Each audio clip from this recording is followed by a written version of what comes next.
So we are here live at Jeld-Wen Field. The clock ticking down as we're ready for kickoff. Lake Oswego will be kicking off to Tigard in this first half. And so Harrison Reese ready to go as the clock has now been set to 12 minutes and they're ready for football. The Lake Oswego sidelines jumping up and down as these guys are ready to go. They have been here before and they are pumped to be back here. Reese is going to kick a short kick, pooch kick to the 25. It's going to bounce up, be returned at the 26, but pushed out of bounds by Neil Wagner at the 26-yard line. Yeah, not a great, really smart play there by Tyler Walker on Tigard. Ball looked like it was probably going out of bounds. Probably could have started with a little bit better field position, but he chose to field it. Lakers good on the coverage. Pretty good kickoff to start the game for the Harrison Reese and the Lakers.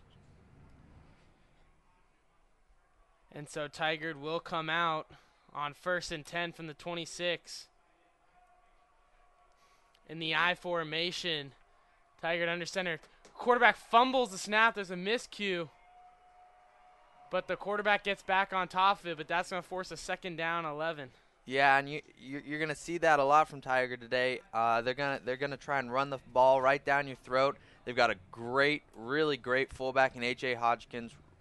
Terrific lead blocker for this offense. They're going to try and run the ball. They'll take a few deep shots here and there, but for the most part, they're going to be a run-first offense. And so Tigard will come back in that I formation. They're stacking the box inside, toss to the right side. Solid blocking, but Lakers have a bunch of guys in there, and he's going to be tackled after a 3-yard gain, and that's going to force a 3rd and 9 at the 24-yard line. Yeah, you're already seeing Tigers starting to fall behind the chains against this terrific Lake Oswego defense. You can't do that if you're the Tigers. You're going on to try and run the football, stay ahead of them, and try and keep them off balance with the passing game. But it's going to be a good matchup. Tigers are very efficient running the football, and Lake Oswego is great against the run on the defense side of the ball, so it should be a good game. Tigers in that I formation, this time receiver to the left. Quarterback's going to fake the handoff to the fullback, fake the handoff to the running back, throws towards the sideline, and he's going to overthrow his wide receiver on the sideline, Chad Walker over there in the coverage. Great coverage right there by Chad Walker. You saw a double move out of Darren Rodriguez there on Tigard. He was trying to get Chad to bite on going deep route and cut it off short and come back and get the first down. Chad didn't bite, did a good job turning his hand around, coming back, making a play on the football, brings up a 4th down, and the Tigers going to have to punt. Chad Walker did a great job at knowing that he was isolated. He kept a distance so he didn't get beat deep, and that was a smart play. Tigers in a punting formation, and they will punt it deep. But no one's back there for the Lakers as they were thinking that Tigard might have gone for a fake punt. But Lake Oswego will get the ball with 10:33 left in the first quarter at their own 42-yard line, as this high-powered Lake Oswego offense comes onto the field. Yeah, and if you're Lake Oswego, that's what you like to see, establish your dominance on defense. Your defense has been great for you all year long, and you showed it right there. Tigard has a big high-scoring offense and a good run game. Tried to run the ball a couple of times, forced them to pass the ball, which they don't really like to do. Brought up a 4th down, now you get the ball, have a chance to score. Lake Oswego's come down the I formation. Griffin isolated on the right side. Rupee's in a motion Underwood. Rupee's going to hand off to Holmes up the middle. Holmes spins off a tackler, but will get tackled after a gain of 2. I think what you're seeing right there from Tigers, they're really stacking the box. They're caring about the box count, how many guys they've got up on the line of scrimmage. They're confident enough, it seems, in their corners to be able to cover Connor Griffin one-on-one on the edge. I think the Lakers will try and exploit that today because they're not giving him any safety help over the top. Rupee's going to go to the shotgun formation. Anderson in the slot. Palomini to the left. Griffin isolated on the right side. J.B. Holmes back there. Rupee looking towards Anderson. Try to get Anderson, but Tigard's going to get a hand on that and bat the ball away, forcing a 3rd down and long. Yeah, great play right there by Robbie Shawbreck. Good job getting his hands up, and that's what defensive line coaches often teach. If you can't get to the quarterback, you want to put your hands up, try and bat it down, as you saw right there. Good play by the Tiger defense. So Rupee will come out on this 3rd down conversion, and let's see if they'll get it. Rupee's going to go to the spread formation again. Same personnel in. And you got Lomax in at tight end on the left side. Griffin isolated on the right side. Rupee, he's ready. Rupee takes a snap. Looking downfield, throws it to Griffin. Great catch by Griffin as it's a low throw by Rupee. And Griffin goes down and gets it. Rupee threw it into double coverage but found a hole, and Griffin went down and made a play. Wow, that was a great catch. I mean, the ball was almost on the ground, and that was a terrific ability to get his hands under the football and display it to the referees. No instant replay here in high school, so if the ref would have called that incomplete, they wouldn't have had a chance to overturn it. It was a great catch right there by Connor Griffin to keep this drive alive for the Lakers. So Lake Oswego will have the ball in Tigard territory at the 44-yard line. Rupee now trips to the left. Rupee looking towards the left. Throws it to Griffin on the out route. Griffin will get tackled about the first down at about the 33-yard line, and it's going to be good enough for a first down as they move those chains. And that's one of the things you're going to see the Lakers do this week that you haven't really seen from them all year, and that is they're going to use Connor Griffin out of the slot. He's usually an outside receiver, outside the numbers, going with the long ball. Today they've decided they want to get him some more mismatches and get him matched up against linebackers and safeties, as you saw right there. Use the quick out routes and use his ability, his athletic ability to get open. And so Rupee, they'll go trips to the right this time. Rupee in at quarterback. Sends Holmes in motion. Rupee, they're going to run a quarterback power. Rupee gets tackled after a gain of 2. A.J. Hodgkins in on the tackle for Tigard. That's a great hit right there by Hodgkins. Whenever the quarterback's running the football, you want to get a hit on him. Doesn't matter if he's going to pick up a big gain or if it's going to be in a loss. You want to hit the quarterback, make him feel that later, make him not want to run, and make him really just afraid of the defense. You don't want him feeling comfortable there in the pocket at all. And so Rupee on the run there, you really don't want to see Rupee running much because he has been battling with an ankle injury throughout the year. And so you'd like to keep him don't let guys touch him and hit him because you want to keep him healthy, especially if you are able to advance the next round. Rupee is going to drop back to pass now. Has Lomax down the middle. He's going to hit Lomax. Touchdown, Lomax. The Lakers go up 6-0 with 8:30 left here in the first quarter as Rupee had Lomax isolated down the middle, and Lomax beats the linebacker. And that's what you're seeing out of Tigard. They're trying to stack the box with numbers. They're taking away the Lake Oswego run game, and that means that they have no help over the top. Everyone's matched up in man with the Lakers spreading them out.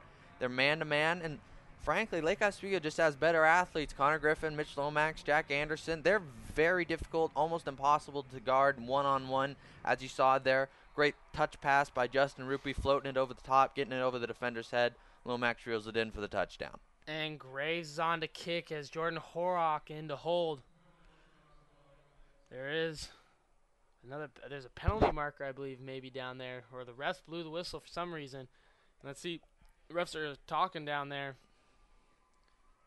as the main official's going to come and signal.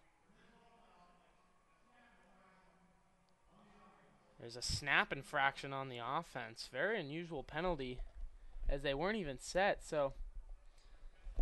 Yeah, you don't see that one very often. That makes this a little bit more of a difficult extra point, so this could be a little bit more interesting than it should be. As I said, Jordan Horrock to hold. Horrock's got the snap. Graves' kick is up, and it is good. Lake Oswego up 7-0 with 8:29 left here in the first quarter. Lake Oswego 7.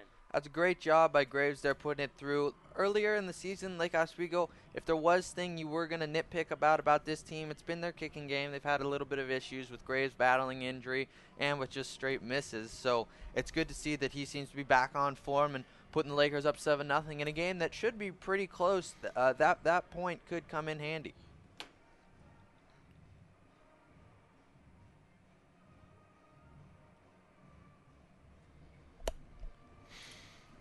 And so Lake Oswego will kick off to Tigard. And sorry, fans, for the delay. The game is being televised on Comcast Sports Net, and so we will be delayed. But for those fans who weren't able to catch the game on TV, we're very glad to have you tune in to Laker Broadcasting, as we are here in at Jeld-Wen Field. Great venue for high school football. And it's a beautiful Saturday afternoon in the cold December of Oregon. Yeah, and for those of you who are watching the game now, you might be tuning in just because of the superior broadcasters that Laker Broadcasting carries. I mean, it's not really the same without us. We're happy to have you too. Thanks for tuning in. Couldn't have said it better, Mitchell. So that was a great start there by the Lakers. I mean, you couldn't have asked for anything better. A 3-and-out, showing your superiority on defense, and then a great drive with a big third down conversion by Connor Griffin. Couldn't ask for a much better start. And so Harrison Reese is ready to kick off. He signals to his teammates, runs up to the ball, and he kicks it.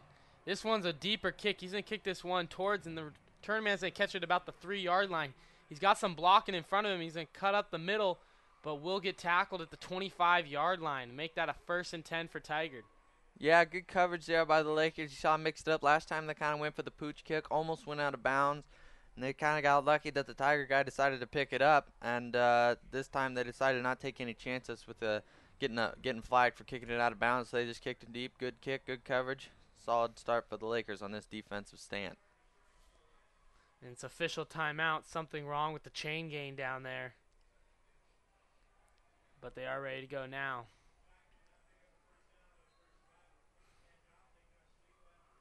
And so Tigard will come back in that I formation.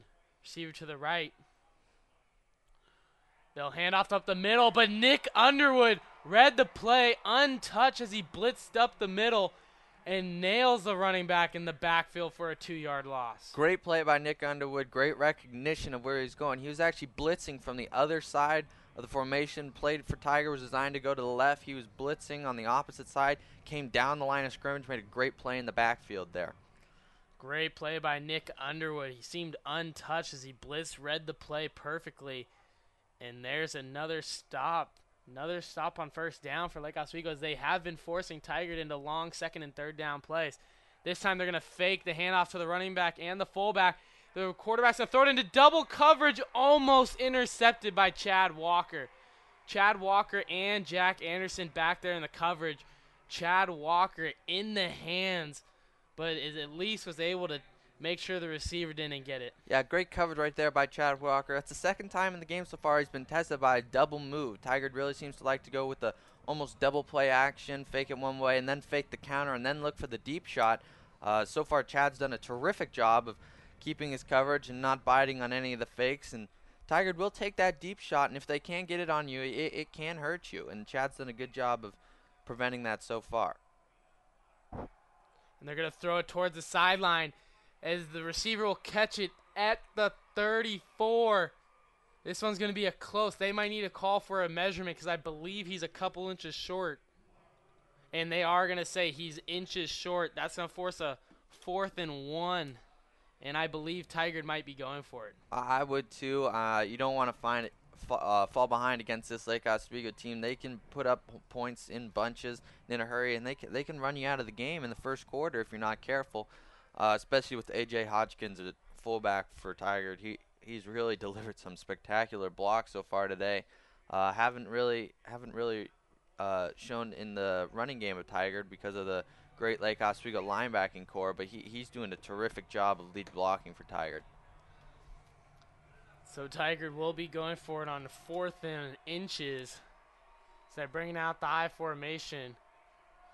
Lake Oswego trying to get the stop here on 4th down. As they blitz up the middle, and Hodgkins keeps going. Hodgkins is pushing the line forward. Hodgkins still up, and he's going to get down to about the 46-yard line. I told you, this kid is an athlete. Stopped on his first try up there. His momentum got stopped, but he keeps his legs driving. That is what allows him to push forward, pick up the 1st down, and pick up about 7 extra of hard-earned yards against this Lake Oswego defense. And as you said, A.J. Hopkins is a freak athlete. I've played with the kid in basketball, and he's 6 foot, can dunk, and he's built like a football player. As they hand it off to Hodgkins again, and he's going to run up the middle for 6 yards. There is a flag, though, on the play.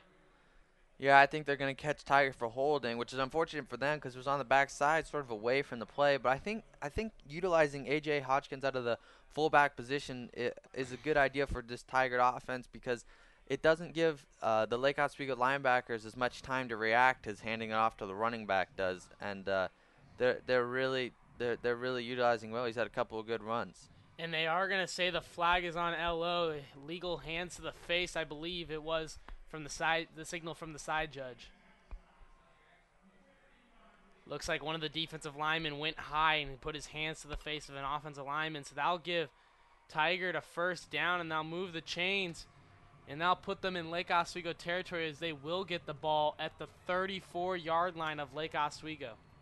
Yeah, you hate to see that if you're Lake Oswego. You don't want to help Tigard out against your defense. People are going to struggle with it as it is, and you don't want to help them out. Make them move the ball against you on their own.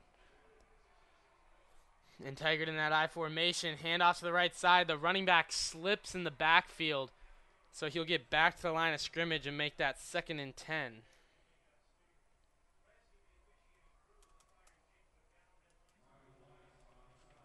Yeah, good play there by Michael Wise, coming up, making a tackle, going low. These Tigard running backs, both AJ and the quarterback actually likes to run the ball as well.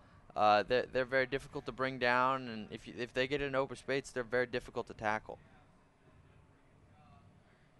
And it is 2nd and 10 for the Lakers here with 5:25 left in the first quarter.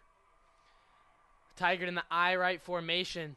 There's a flag in the backfield, play action pass. Quarterback has time, and he's just going to throw it out as there's great coverage by Lake Oswego. But there is a flag from the main judge at the 39-yard line. I believe that might be in the area of holding, so it might be a holding call on Tigard. But let's get the call from the main judge.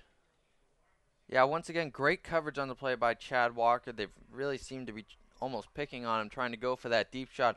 He's done a terrific job so far of not biting on any of the pump fakes, and so far Tigard really hasn't been able to throw the ball that much other than one completed pass. So the umpire says it is a legal shift on Tigard, and Lake Oswego will decline the penalty as it was an incomplete pass. So it'll be 3rd and 10 for Tigard here with 5:13 left in the first quarter.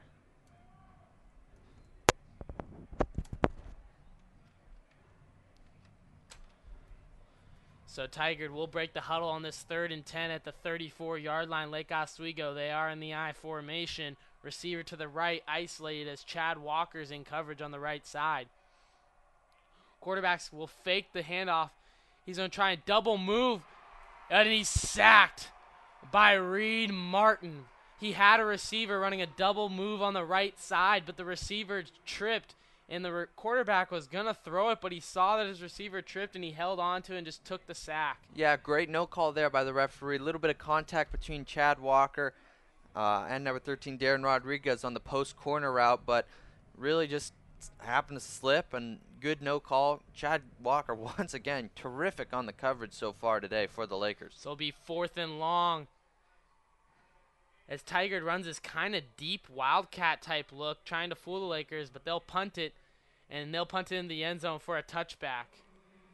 Yeah, and if you're Tigard, you're really not happy with that effort there on the punt. You really, with the Lakers having no one back to receive it there, you really just needed to pooch it a little bit. Probably no one would have tried to return it at all, and you could have downed it and gained some field position. But ball went into the end zone. Lakers will start at their own 20-yard line with 4:27 here to go in the first quarter, with the Lakers leading 7-0. And Lake Oswego will take over from their 20-yard line, up 7-0 with 4:30 in the first quarter. And it looks like Coach Corey signaling for a timeout.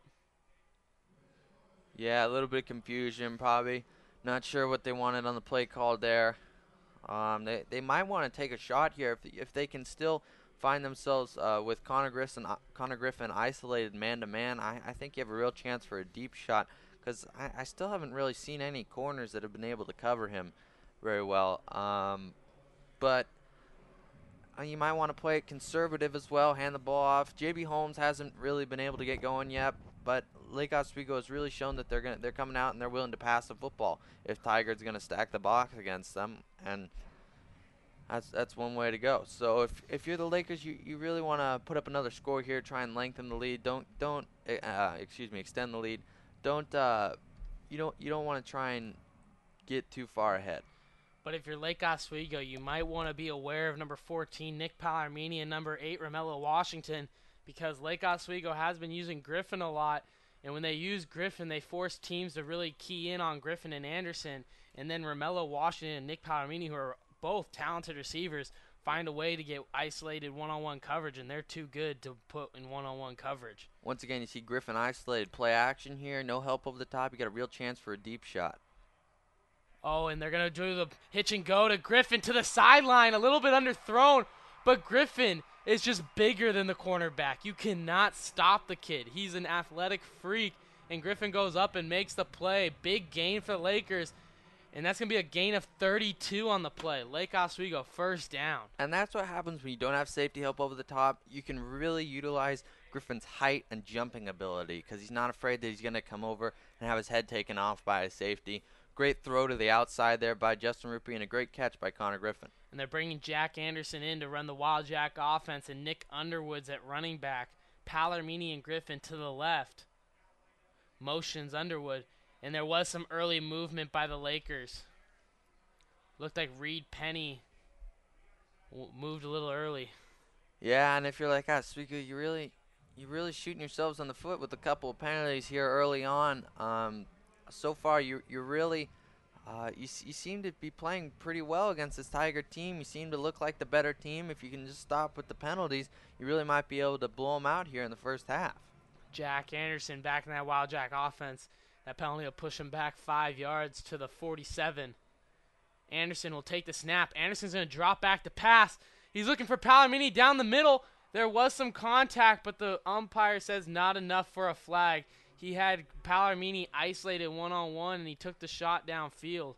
Yeah, and you like to see if you're like Oswego, especially going out of that Wild Jack formation, because they've been using that mostly as a run-only formation. I think he has one touchdown pass to Connor Griffin on the year on the one pass that they threw. But you like to see it, keep the Tiger defense honest. Good coverage there by Tigard on the play. Jack Anderson will come back in at quarterback.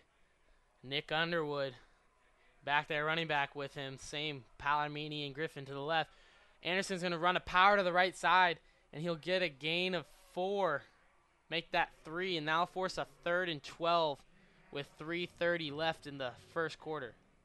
Yeah, Nick Underwood had a great block there leading the way, but with Tiger, they just got more people in the box right now than Lake Oswego. I think if Lake Oswego really wants to move the ball, they're going to have to keep doing what they're doing, and that's passing. Justin Ruppy's looked very efficient so far, made some really nice passes, and I expect you'll see that as the game goes on. So Ruppy will come back in at quarterback. In the shotgun, Griffin, Anderson, and Palomini to the left and trips left. Holmes in the backfield. Ruppy's ready. Ruppy takes a snap, drops back to pass. Ruppy looks towards the sideline, has Palomini. Palomini makes one quarterback miss. Great blocking by Anderson on the sideline, and Palomini will get down to the 25-yard line where he's forced out of bounds. Yeah, great move right there by Nick Palomini in the open field, and the key was knowing where the first down was. Made a quick little move, could have started to run backwards, but knew that he needed just to pick up the first down and keep the chains moving. Then picks up a great block from Jack Anderson, turns with a 10-yard gain into about a 25-yard gain. And Jack Anderson made that play happen by Palomini made one guy miss, and Palomini looked to be forced out right past the first down, but Anderson made a great play, came back, and just lit up the cornerback. Ruppy this time in the I formation. J.B. Holmes back there. Toss right to Holmes. Holmes will cut up. He's got Underwood in front of him, and he'll get pushed out at about the 20-yard line. Yeah, I think that's what the Lakers are going to have to try and do. Tigard stacking the box up the middle, so running through the middle is going to be kind of hard. They're going to have to try and get to the outside, use their speed as an advantage, and try and get to the edge on toss plays and sweep plays, as you saw there. And Lake Oswego, J.B. Holmes is coming back off an injury. He didn't play last week. For we do not know what the injury was, but he wasn't out there last week, and he is up there tonight starting in at running back. And we'll see how he does. And Lake Oswego in trips left formation. Ruppy drops back. He throws a little bubble screen to Mitch Lomax to the right side. Lomax will get tackled about the 13-yard line. And that will be good enough for a first down, I believe. But there's a flag, and it's a personal foul on Tigard. Yeah, I think they're going to get him for roughing the passer. Definitely came in late and a little bit high. Good catch by the referee to give Lake Oswego that first down they've been looking for. Great read right there by Justin Ruppy going through his progressions. He wanted to go to the left. He was looking for his favorite target in Griffin. Didn't see anything there. Checked it down to Lomax. Always a great play. Lomax, a very tough player to tackle. Makes the safe throw, picks up the first down and a roughing the passer penalty. Puts them in great field position to extend their lead right here with 2 minutes to go in the first quarter. So the penalty will push Lake Oswego down to the 6-yard line, so it'll be first and goal. It should be interesting to see if they want to try and run the ball here with Spencer Anderson. Might try and see him utilize his speed, or they can throw the fade to Connor Griffin one-on-one on the outside. They've shown that they've really liked that play here in the red zone. Spencer Anderson in at running back for J.B. Holmes.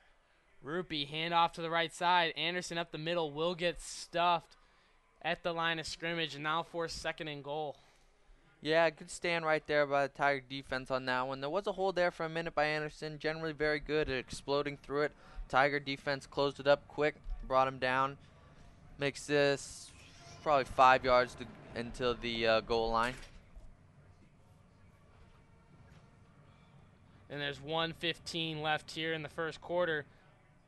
Jack Anderson in at quarterback now in the Wild Jack formation with Underwood, Palomini, and Griffin to the left side. Anderson will take the snap. Anderson will run to the left side, go up the middle. He'll be tackled at about the 3-yard line. Yeah, nice jump cut right there by Anderson into the hole. Picked up a couple of solid yards.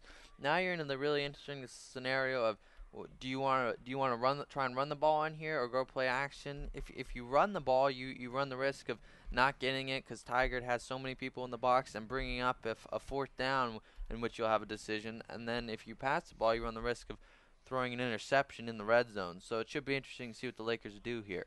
And Lake Oswego will bring their goal line formation in. 3 yards to go. Clock ticking down just inside 30 seconds. Rupee toss to the right side. Holmes got blocking in front of him, and Holmes will get in. Touchdown, Lakers. J.B. Holmes on the run. Great blocking in front of him by Lomax and Underwood and Austin Wright. All in there making great blocks in front of him, and he'll get into the end zone. Yeah, as you saw earlier, running up the middle not going to be very successful so far today for the Lakers with the number of people that the Tigers are putting into the box, but getting to the edge has proven to be effective. They've had a couple of effective toss plays now, and they've really looked good in doing it. And so Lake Oswego looking to take the 14-0 lead.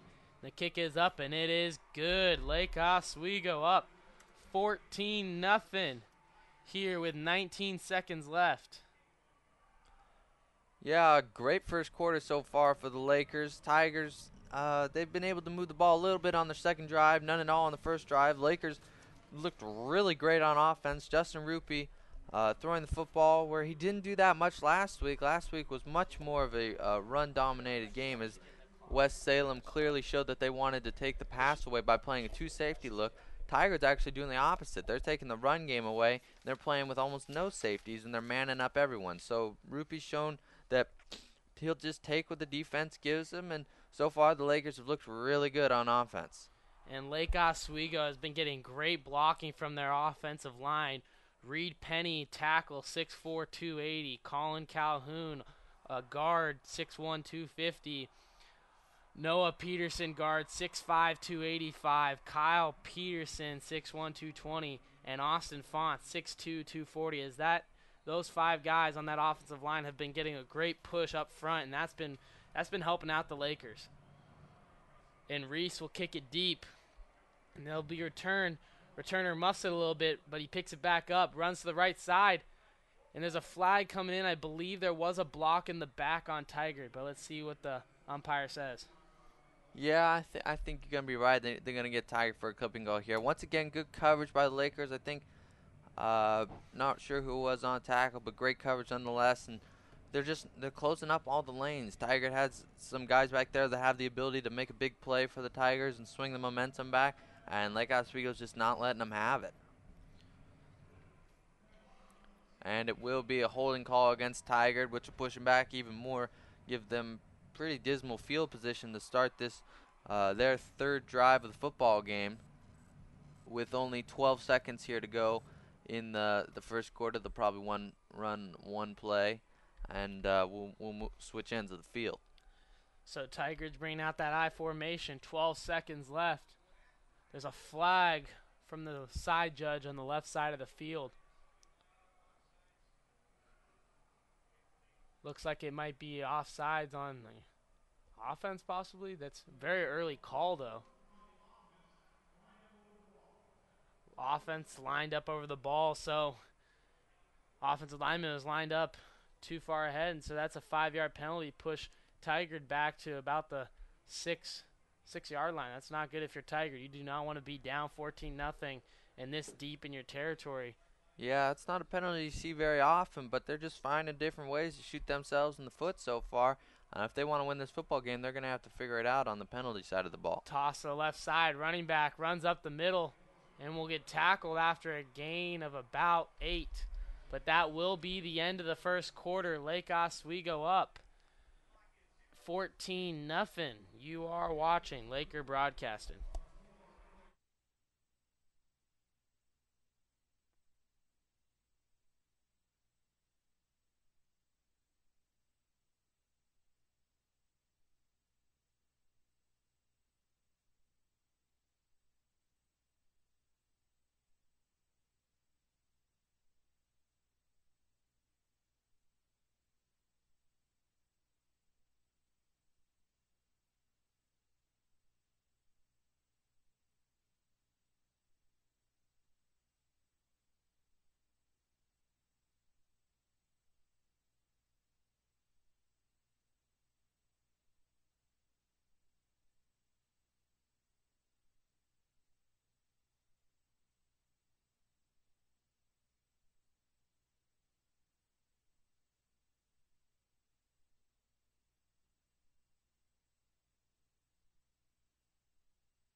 And so it looks like we are ready to go here in the second quarter.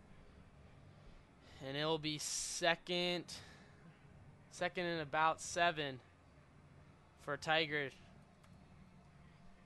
as they have the ball at their own 13-yard line. Tigard in the I formation. This time hand off to the running back to the left side. He'll get a gain of about 2 and make this a third down and a manageable third down. 3rd and 5 it looks like. Yeah, it should be interesting to see their play calling here. They really like to run the football in this situation, but Lake Oswego has shown its ability to defend against the run. They've tried a couple of double moves against Chad Walker so far, and he's done a great job of not biting on either of them. So play call here should be pretty interesting. And so Tigard will be in the I formation again, looking towards the receiver who's isolated, Chad Walker, in coverage. They're going to look to the quick out route. Great catch as the receiver went out and got it, and he's going to get the first down.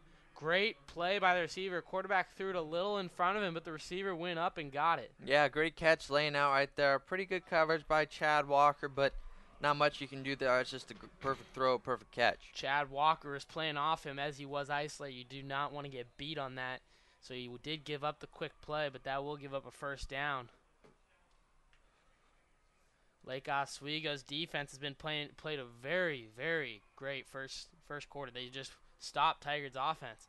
Tigard tossed the left side, and the running back will get a gain of 2 as the Lake Oswego is swarming in on the run. Yeah, Lake Oswego does a great job gang tackling. They're really good at once the first guy hits them, there's always another 3 or 4 more right there to come in and bring him down. It really limits the amount of missed tackles you see from this Lake Oswego defense, and that's one of the things that makes them so dangerous. Tigard in the I formation. Lake Oswego has 10 guys in the box and Chad Walker isolated. Quarterback's going to fake the pass, look for the tight end, and the little high throw, but the tight end went up and made the play. Jordan Horrock in on the coverage. Horrock was all over him, but the tight end went up and made a great play for Tigard. Yeah, that's just a case of size advantage right there. You see Connor Griffin use it a lot too, his ability. Tigard tight end made a great play right there, going up and getting the football at its highest point, not allowing Horak to make a great play on it. And so Tigard's been gaining some ground in the passing game. And let's see if they'll stick to it as they are in the I formation. Quarterback's going to fake the handoff. Looking downfield, has a receiver across the middle.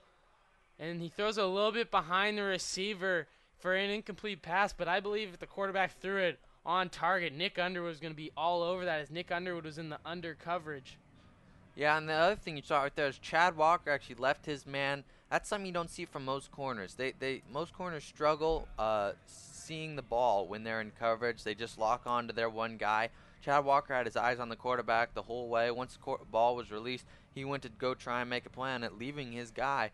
That's something you don't see very much, except from special players. And so Tigard, this time they're in a wildcat formation. And the running back's going to bounce it to the outside, and he's going to get a gain of about 6. As that'll make this a manageable third down, third and about 4 for Tigard. Yeah, good run there by the Tigers. Solid counter play, faked one way, bring it back the other, pulling I think it was the fullback. So good pickup there on second down for the Tigers, bring up third and manageable. And so Tigard will go back to that wildcat formation. Hotchkins and back there with the running back. Running back's going to run up the middle, and he'll get a gain of 2, but that's not going to be enough for a first down as this will be a 4th and short. Yeah, and I expect Tigard to go for this. They're already down 14-0, and they haven't proven that they can stop Lake Oswego's offense. Not to mention Lake Oswego will also be getting the ball at half. So Tigard probably try and run this right up the middle for the first down. I expect they'll have Hodgkins leading the way at fullback. Try and pick up this first down. And they keep the quarterback on the sideline as it looks like they'll go to that wildcat formation with Hodgkins in front and Zach Floyd, the talented running back from Tigard, behind him. And so Tigard is going for it on 4th and 2. They're going to run it to the right side. Running back's looking to pass it. Gets away from a couple, but he is way short. He gets back to the line of scrimmage, but that's going to be a Lake Oswego first down. Turnover on downs for Tigard as they weren't able to get the 4th down conversion. And that's just a great play by Nick Underwood right there. Getting into the backfield. They wanted to go out of the wildcat with a play action, and they actually wanted to throw the ball out of it. Chad Walker, once again, didn't bite on the double move, which he's seen a lot of all day today. Tigard running back looks a little bit shaken up on the play, but really great by Nick Underwood right there. And then the rest of the Lake Oswego defense getting into the backfield and wrapping up, forcing turnover on downs, and they really have a big chance to extend their lead to 21 right here with 8:44 to go in the half.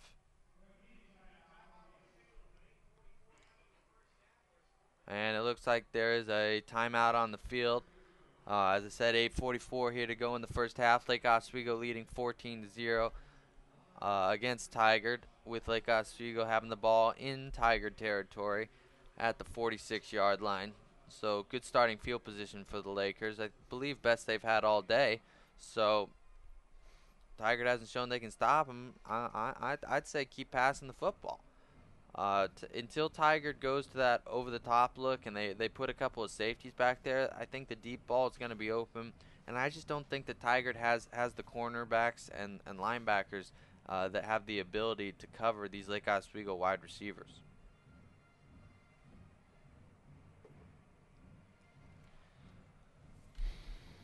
And so there is a TV timeout on the field, but they are ready to go. Lake Oswego will have the ball in Tigard territory at the 46-yard line. And if you're Lake Oswego, this is a drive that could put Tigard away. If you're able to get up 21-0 with about 7 minutes left in the first half, and you're going to get the ball in the second half, this is a drive where you can really, really take away all the confidence that Tigard has and just take every ounce of it.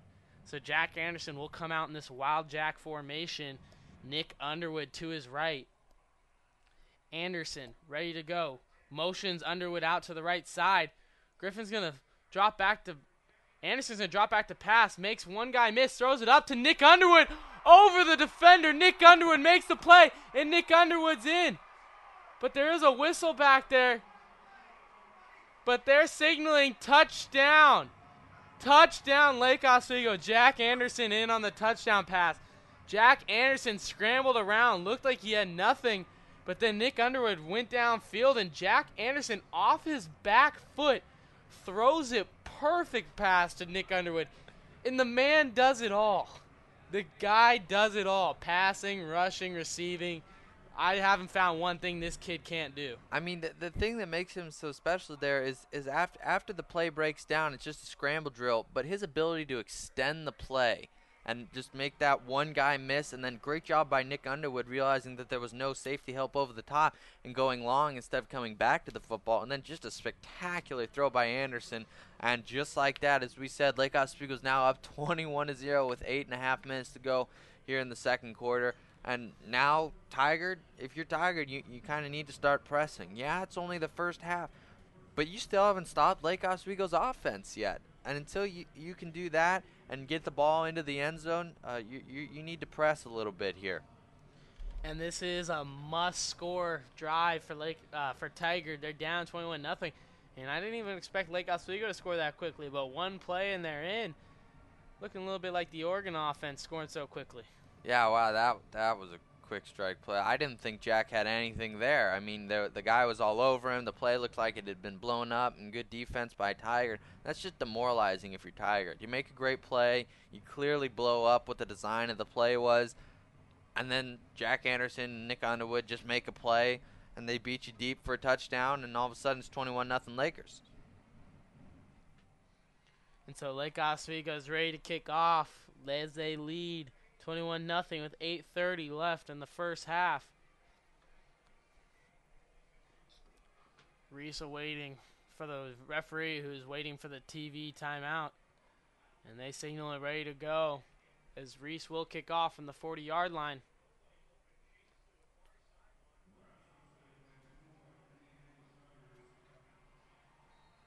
Harrison Reese getting ready. Finding his position. Harrison Reese is usually a right-handed guy in most things, except he actually kicks the ball left-footed, which is pretty interesting. Reese will kick it deep, and this is a very great kick as he'll kick it into the end zone and now force a touchback. Great kick from Harrison Reese. Yeah, he has that many of those this year, but when he connects with the football, he can really get into it. As you saw there, going into the end zone, deep into the end zone for a touchback. And so this will be first down and 10 at the 20-yard line for Tigard.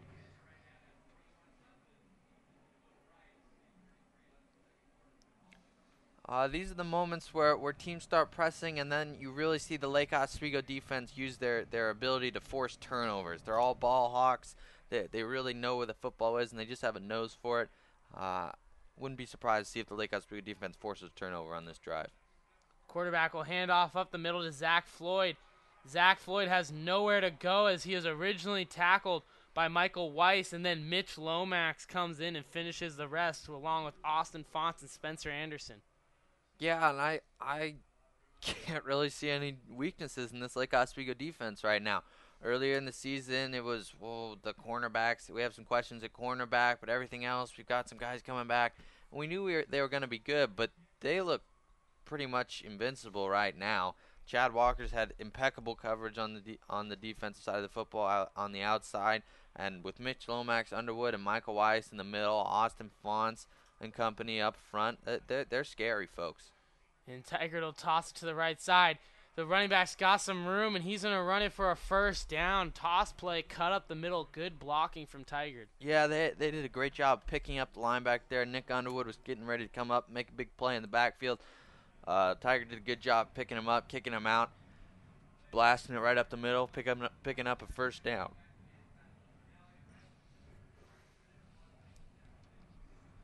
And so Tigard back in that I formation. Quarterback under center. Quarterback takes a snap, fakes the handoff to Hotchkins, hands off to running back up the middle. And Manu Ramusin, the running back for Tigard, second string, gets in and gets a 5-yard gain, and he's picking up some good yardage here for Tigard. Yeah, solid run on first down there for Tiger. They're eating up some time here as the clock ticks under 7 minutes to go in the first half. They're moving the football, but they're moving it at a glacial pace.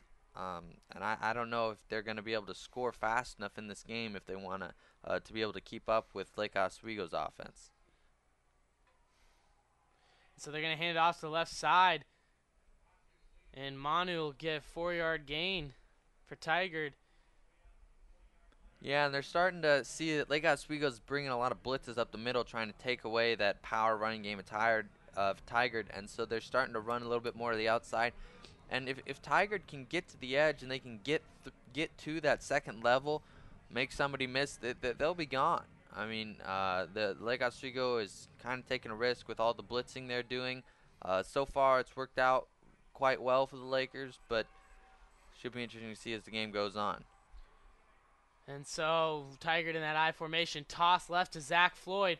Floyd will get a gain of 7, take it to about the 46-yard line, and that's a first down for Tigard. Yeah, they're getting good block, and they're starting to run to the edge, utilize their speed to the outside. Lake Oswego needs to do a better job of keeping contained. They're doing an okay job of it so far, not allowing Tigard to break off the big play, but they need to do a better job getting into the backfield. And so Tigard will have the ball near the 50-yard line. Quarterback fumbles a snap and will just fall on it at the 44-yard line. And that's really killer there. If you're Tigard, you're not. Each down is really crucial because you're just moving the football on the ground, and to have a play where you go backwards now, you're at second down and 11 or almost 12. You can't have that against this Lake Oswego defense. And another thing I'm seeing, Chad Walker's isolated against the Tigard receiver down, usually at the bottom of your screen it's been, and so I think Tigard might try and take a shot here in a minute on trying another double move against Chad Walker, who's been great against it so far today. So quarterback under center. Quarterback will fake the handoff, looking for his receiver to the sideline. His receiver had it, but then he looked toward the sideline and dropped it. He turned his head too early and ended up dropping it. He made a great route, got Chad Walker off him, but just couldn't reel in the ball, and that's going to force a 3rd and long. Yeah, I think you might have heard Chad Walker coming up, getting ready to lay a big hit on him. Chad Walker slipped a little bit, wanted to come up and lay a hit on him, make up for that. Receiver turned his head too quickly before he secured the ball, and flat out dropped it and still got hit by Chad. So pretty much a lose-lose situation there for Tigard, as I believe they're going to take a timeout here to consider what they're going to do on this 3rd and very long.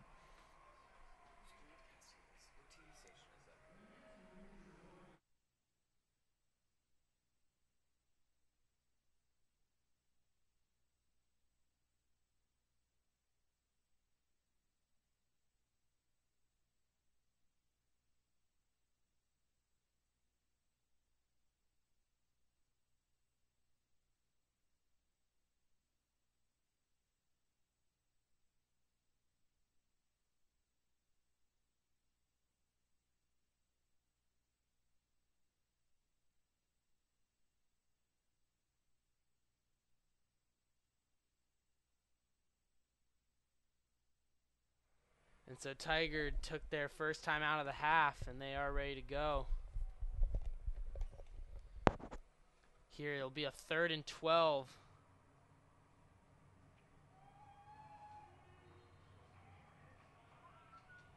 Third and 12 for Tigard as they're in the I formation again. And they're going to fake the double handoff. He has a receiver under, and he'll hit his receiver in the middle of the field. Big gain for Tigard as the receiver was able to sneak behind Mitch Lomax. Yeah, I think that might have been a little bit of a mix-up on the coverage there. It looked like the Lakers were in a nickel package there, but some of them were in zone, and it looked like Chad Walker might have thought he was in man or zone, not really sure, but he got mixed up clearly behind the receiver in the coverage there. Good throw by Tigard, picks up the first down. And so Tigard this time toss to the left side. Zach Floyd bouncing off a couple tacklers, and he'll get down after a 9-yard gain near the first down.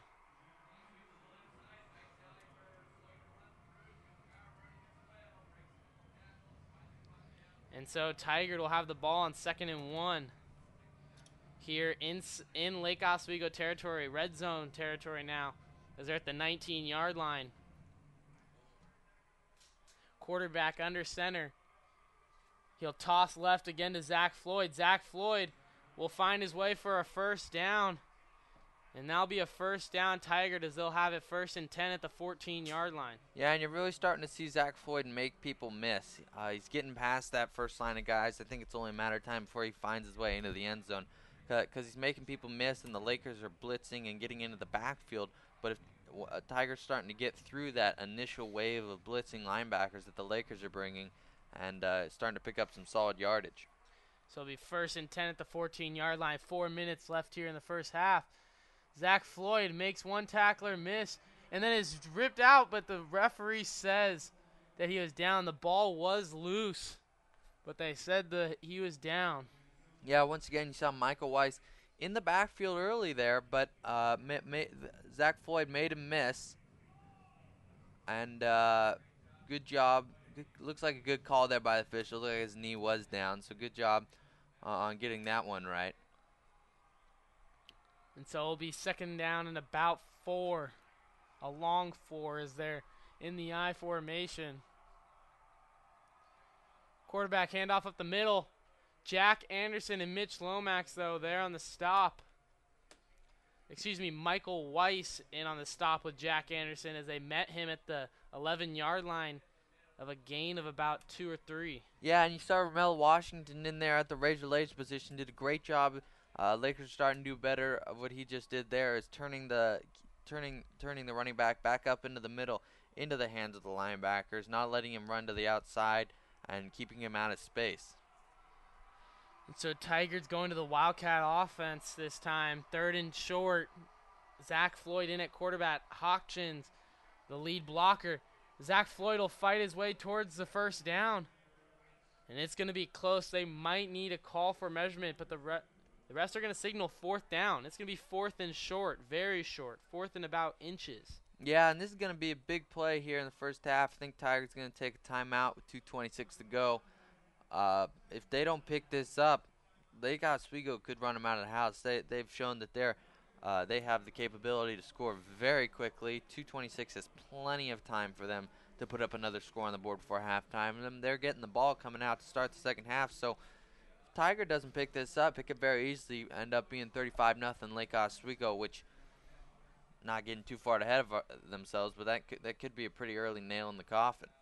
And this Tiger team is a talented team.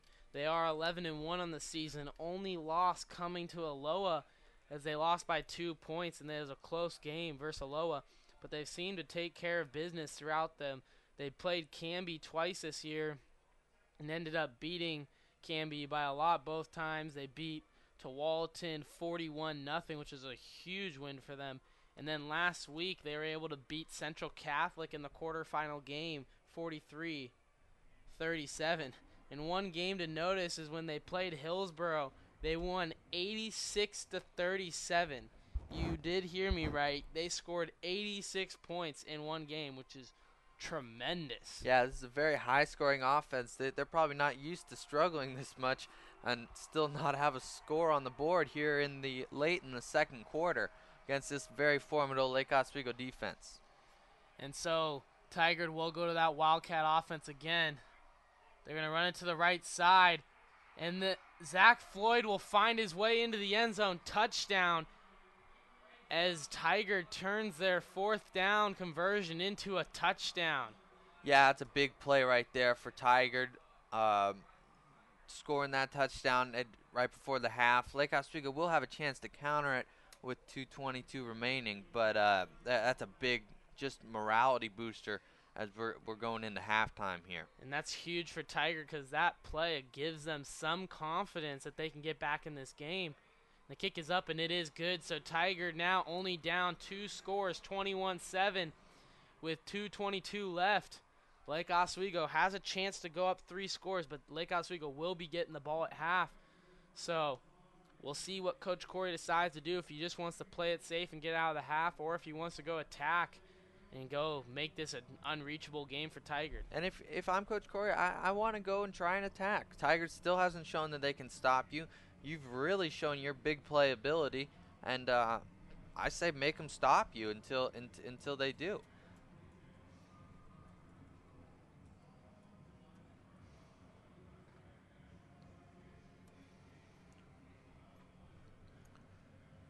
And so Lake Oswego will look to return as the energy is now back in this game as Tigard only down 14.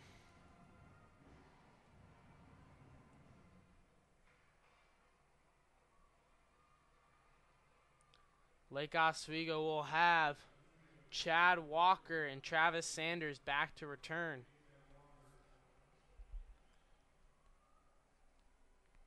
And Tigard looks ready to kick.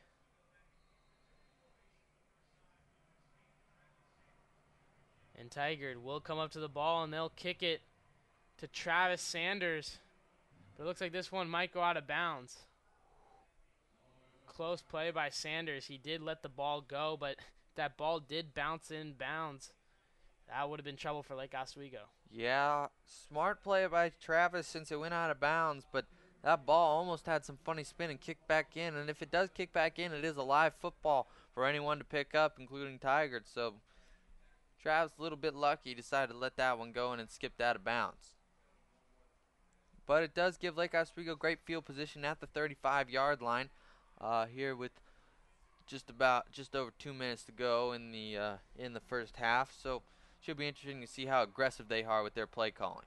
And so Rupi will come out in the I formation with Griffin isolated on the right side. This time they have two safeties back there in coverage. This time they'll hand off to Holmes. Holmes up the middle for a gain of 5.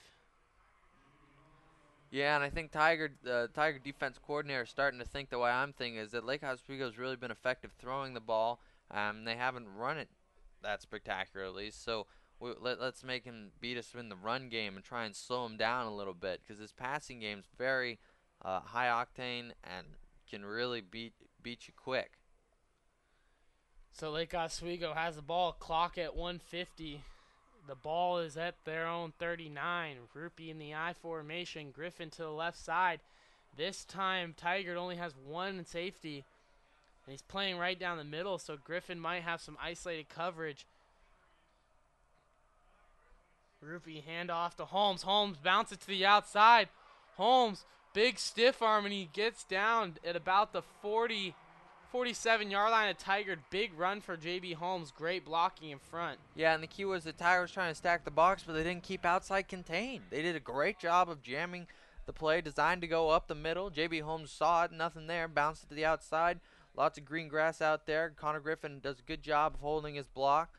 J.B. Holmes picks up a solid first down into Tiger territory with just over a minute now to go in the first half.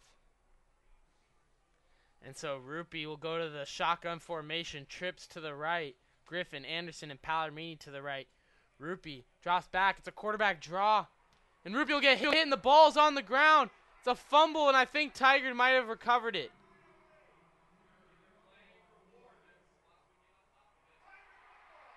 And it is Tigard football.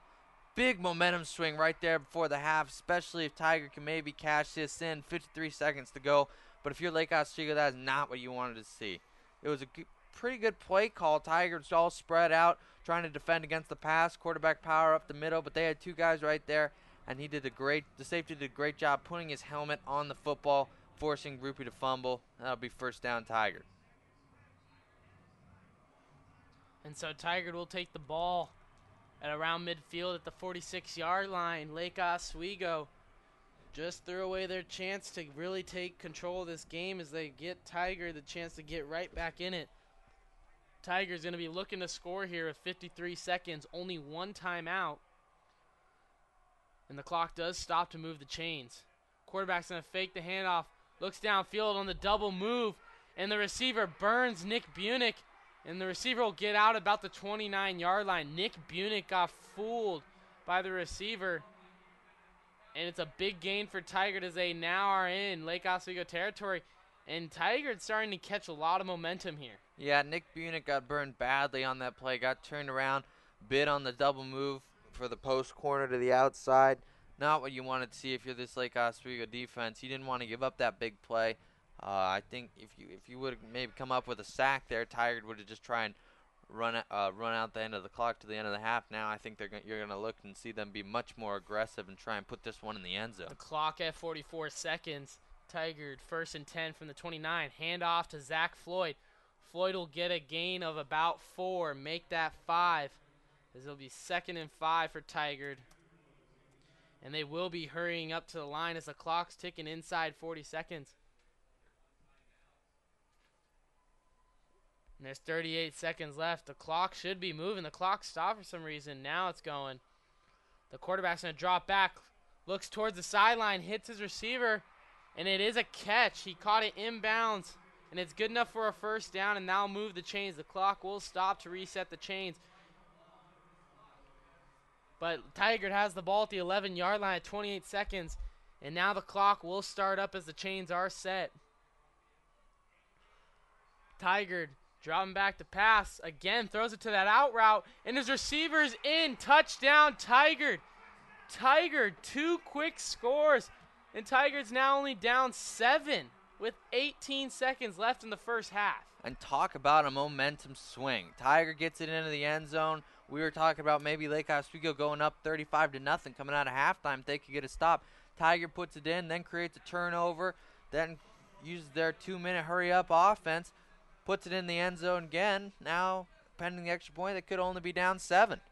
And the roles have completely switched. Lake Oswego's sideline was jumping up and down with joy, and now Tigard's jumping up and down with joy. They are just, Lake Oswego's sideline looks stunned, but Coach Corey's going to have to get this group excited again because you cannot let Tigard run away with all this momentum into the 2nd half. Absolutely, and that as you said right there with the momentum, that's a big key going into halftime. Now, before Tigard put up the 2 scores, their halftime speech was a little bit different than the one they're going to get right now. Same with Lake Oswego. They're going to do great job, guys. Keep it up. Just don't let up. Keep putting them away. Now we got ourselves a football game. And if you're Tigard, you got all the momentum and you can't let Lake Oswego score. Lake Oswego might just slow down and run out the clock, take the 7-point lead as they are getting the ball at halftime. But you do not want to go into halftime with your guys with the thought that they can lose this game. You got to be confident. You got to have the momentum, but Lake Oswego has none right now. Travis Sanders does catch a return. He'll return it up the middle and slip at about the 27-yard line. Yeah, and I expect Lake Oswego to try and just run the clock out right now. 12 seconds, not much time left to do anything with it. And they'll go into halftime with a 7-point lead that should be much larger, but a couple of miscues late in the 1st half allowed Tigard right back in this football game. Now that Justin Rupee fumble is going to be a big turnover that might be talked about in the 2nd half that keeps Tigard in this game. It looks like Lake Oswego will just take the knee. Rupee's setting them up. And they're just going to take the knee, and Lake Oswego will go into halftime with a 7-point lead. They will take the knee. Clock runs out. Lake Oswego up 21-14. Lake Oswego up 21-14. They will get the ball at halftime, but a big momentum swing as Tigard now has all the momentum. They are huddled over at the sideline, and the coach is trying to get some inspirational words to keep that momentum going for them. And so we'll leave you at halftime, 21-14, Lake Oswego.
And we're back here for the second half of Lake Oswego versus Tigard in this semifinal matchup.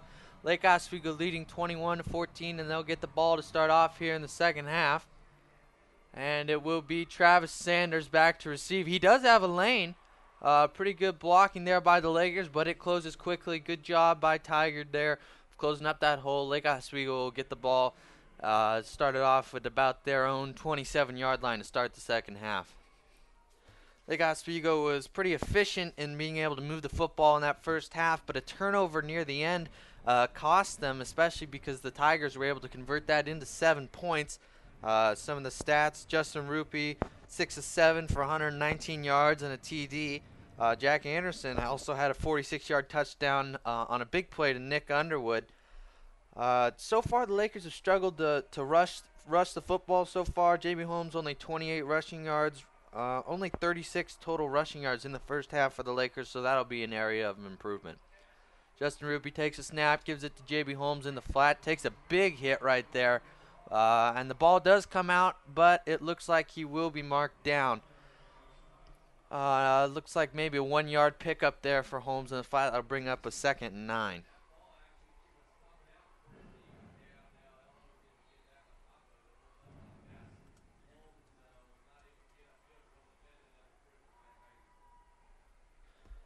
Lakers were pretty efficient passing the ball, and Tigard has shown that they're willing to stack the box with defenders and not play very much safety help. But it looks like they might be changing that up here in the second half. They've shown a 2-safety look right now, trying to take away that deep ball. Justin Rupi finds Connor Griffin on a little hitch route in the middle of one of those zones, and that will bring up a 3rd down, and looks like about 1 for the Lakers.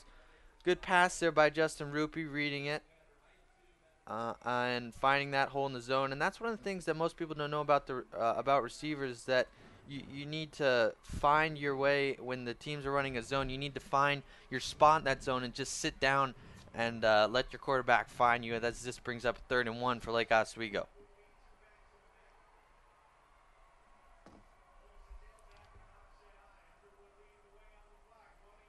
J.B. Holmes cuts it to the outside, spins off a tackler, and is finally brought down. But after he picks up a Lake Oswego 1st down to about the 40-yard line for the Lakers. So that'll be 1st and 10. Good job by J.B. Holmes there. And good job by the offensive line of creating a hole for J.B. Holmes to pick up that 1st down for the Lakers in. They struggled running the football in the first half. And they still haven't really been able to run the football up the middle very much. But as you saw there, the Lakers are starting to run a couple more stretch plays and toss plays, trying to get to the edge and utilize their speed and versatility of the linemen.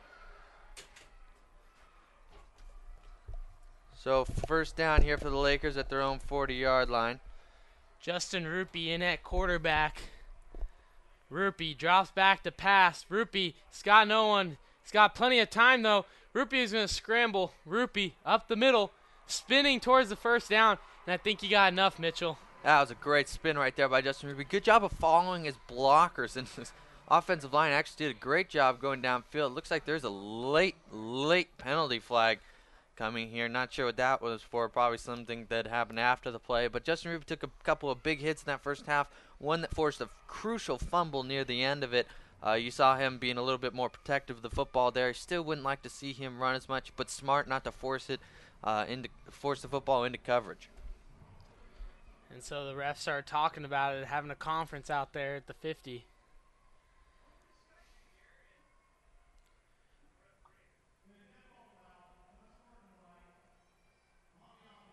And there's going to be a after the play unsportsmanlike penalty. So it will be 2nd down, but that'll push the ball back to the 35-yard line, and that's going to make this a 2nd and 15, which you hate to see if you're the Lake Oswego. You had a great play, could have had a 1st down, but that penalty is going to push you back. Yeah, not sure what the unsportsmanlike conduct was for. Probably a little bit of John going on down there on the field. Refs want to make sure they keep this game under control, and that'll bring up a 1st down for the Lakers. And so Rupi is in the shotgun, and they actually said it's 1st down. Yeah, since it happened after the play. And Anderson has nothing.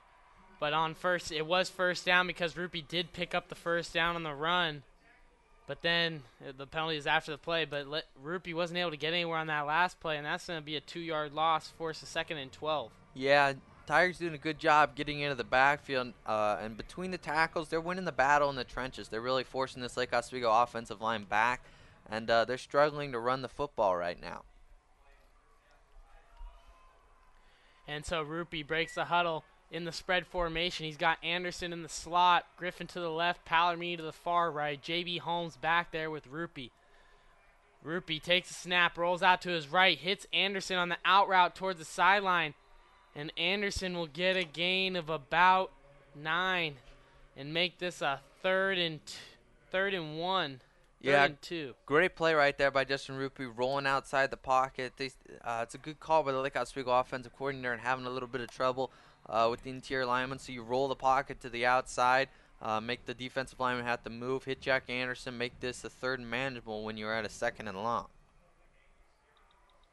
So Rupee now in the I formation, Nick Underwood at fullback, Wagner and Lomax at tight end. Connor Griffin's isolated at the top of your screen. Griffin throws it towards the sideline. Griffin makes the quarterback miss, and Griffin is gone. He is not going to get catch. Griffin, touchdown Lakers with 7:55 left here in the 3rd quarter. Connor Griffin strikes again. 6 points for Gryffindor. And that's just the versatility and the athletic ability of Connor Griffin. And that's one of the issues of Tigard going man-to-man. Connor Griffin can make a guy miss. Not only can he go long, it's the short routes that he catches so quickly, and then his agility to be able to beat defenders one-on-one. Really impressive right there. Almost reminiscent of the play Marquise Lee from the USC had earlier this year. Both very special players and both guys that are very difficult to cover. Connor Griffin is one of the most talented receivers in the state of Oregon. I believe I would go out on a limb and say he is the best receiver in Oregon, and he is a high recruit right now, and his stock is rising because he just seems to make plays. Some people used to say, oh, Griffin, he's just a guy who goes deep, and his athleticism will get him in high school, but once he gets to college, he'll catch up with him. The guy's a freak athlete, but then he makes plays like that, runs a good, solid button hook route, and then makes a cornerback miss. Because when you put him one-on-one in open field, you're in trouble. Yeah, I think what you're talking about right there is his versatility, and you're seeing that a lot today. They're starting to use him out of the slot position in the offense. You haven't seen that from him this year. He's shown his ability to really be able to catch the short throws and make something out of it, or catch something, catch the long ball, as you saw a couple of them, and use his leaping ability to go up over the top. So overall, very talented player for the Lakers. And if you're Tigard, that play right there kind of stole back the momentum. Tigard had a lot of momentum going into halftime after scoring, then forcing a fumble, and then converting that into a touchdown. They're only being down 7 after they could have been down 28 if they didn't convert the first touchdown they scored on a 4th down play. So overall, Tigard was feeling pretty happy, but Lake Oswego comes right out after halftime. Connor Griffin with the deep ball, great play. Lakers back up 28-14 with 7:55 here to go in the 3rd quarter. And these are the games you love to watch when the momentum swings back and forth like that. It keeps the fans in the game, and it's just exciting to watch teams get all excited, and it makes the game more competitive. Harrison Reese gets a great kick deep, returned at about the 2-yard line. Manu's got a hole. He's in open field, one-on-one with the kicker. He's going to spin and eventually brought down. Jordan Horrock there. He had the kicker one-on-one, and Palomini got back and chased him down. And then Jordan Horrock came from behind and tackled. But a great return for Tigard, and that's what you need to get if you're Tigard. LO gets a touchdown, takes a two-possession lead, and then you get a big return there to get you back some momentum. Yeah, that was a great job right there by Harrison Reese, though, as the kicker. Not really to tackle him, but just to slow him down and let the rest of the kickoff coverage team recover and come back and tackle him. Keeps the ball on Tigard's side of the field, although it is great field position for the Tigers. Quarterback under center in the I formation. Receiver to the right. Quarterback tosses right to Manu. Manu tries to cut up field, but Michael Weiss is there after a 1-yard gain. Now make this 2nd and 9 with 7:35. Yeah, it's been a good game for Michael Weiss so far. Mitch Lomax, we haven't heard much from him because A.J. Hodgkins has been matching him up all night long, and done a great job on him. But Mitch is just a big body there in the middle, and it's allowing for other players like Nick Underwood and Michael Weiss to get into the backfield early to make plays. And so quarterback under center, they're back in that I formation. And the running back will get a run up the middle for about 5 yards. I'll make this a 3rd and 4 for Tigard. Yeah, good run there, bringing up 3rd down and manageable, under 5 yards.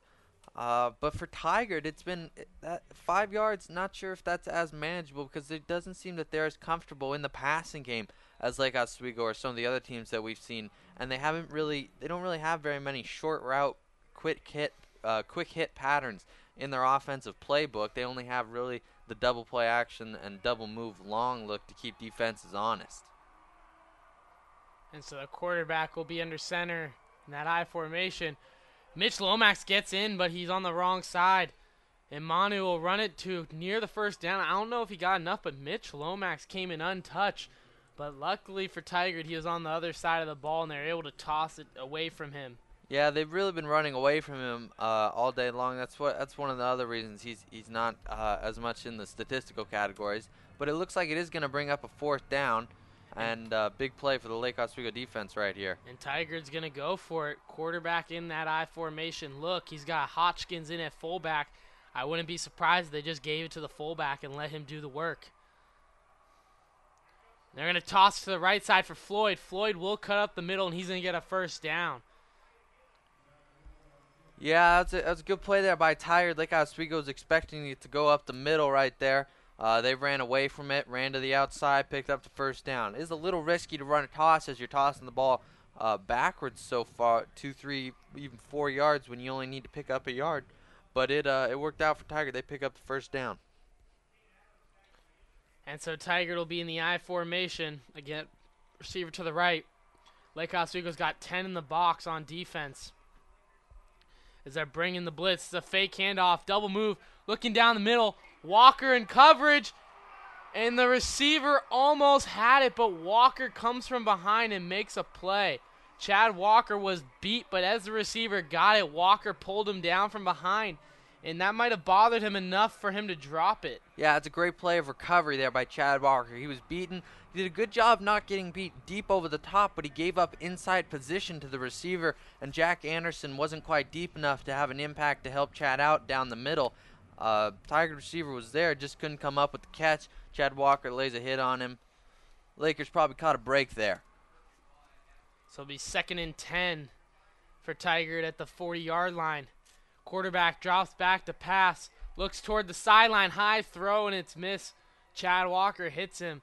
Luckily, there's no flag there because Chad looked like he did come in a little late, but it was within the rules, and Chad Walker makes a play over there on the right sideline. Yeah, they really seem to be trying to attack him, and so far he's done a really great job. He hasn't bid on any of the double moves. Did get beat on that second to last play right there, but good job recovering from him. Hasn't allowed any of the big plays that this Tigard offense is really well known for. And so Tigard will get in the I formation. Quarterback under center. Quarterback fakes the handoff. Looks downfield. He's getting chased, though, by Reed Martin and Austin Fonts. And they makes a play, but there is a flag over towards the sideline. It looks like they might be calling pass interference on Lake Oswego. But I don't know. That's a questionable call. Yeah, wow. They might get Jordan Horrock or Travis Sanders on an illegal contact penalty, which will give the Tigers a 1st down. Really unfortunate for the Lakers is the quarterback wasn't going anywhere. The Lakers had great pressure from Austin Fonts and Reed Martin in the backfield. And they are going to call it against Lake Oswego, and I believe that will give them 1st down.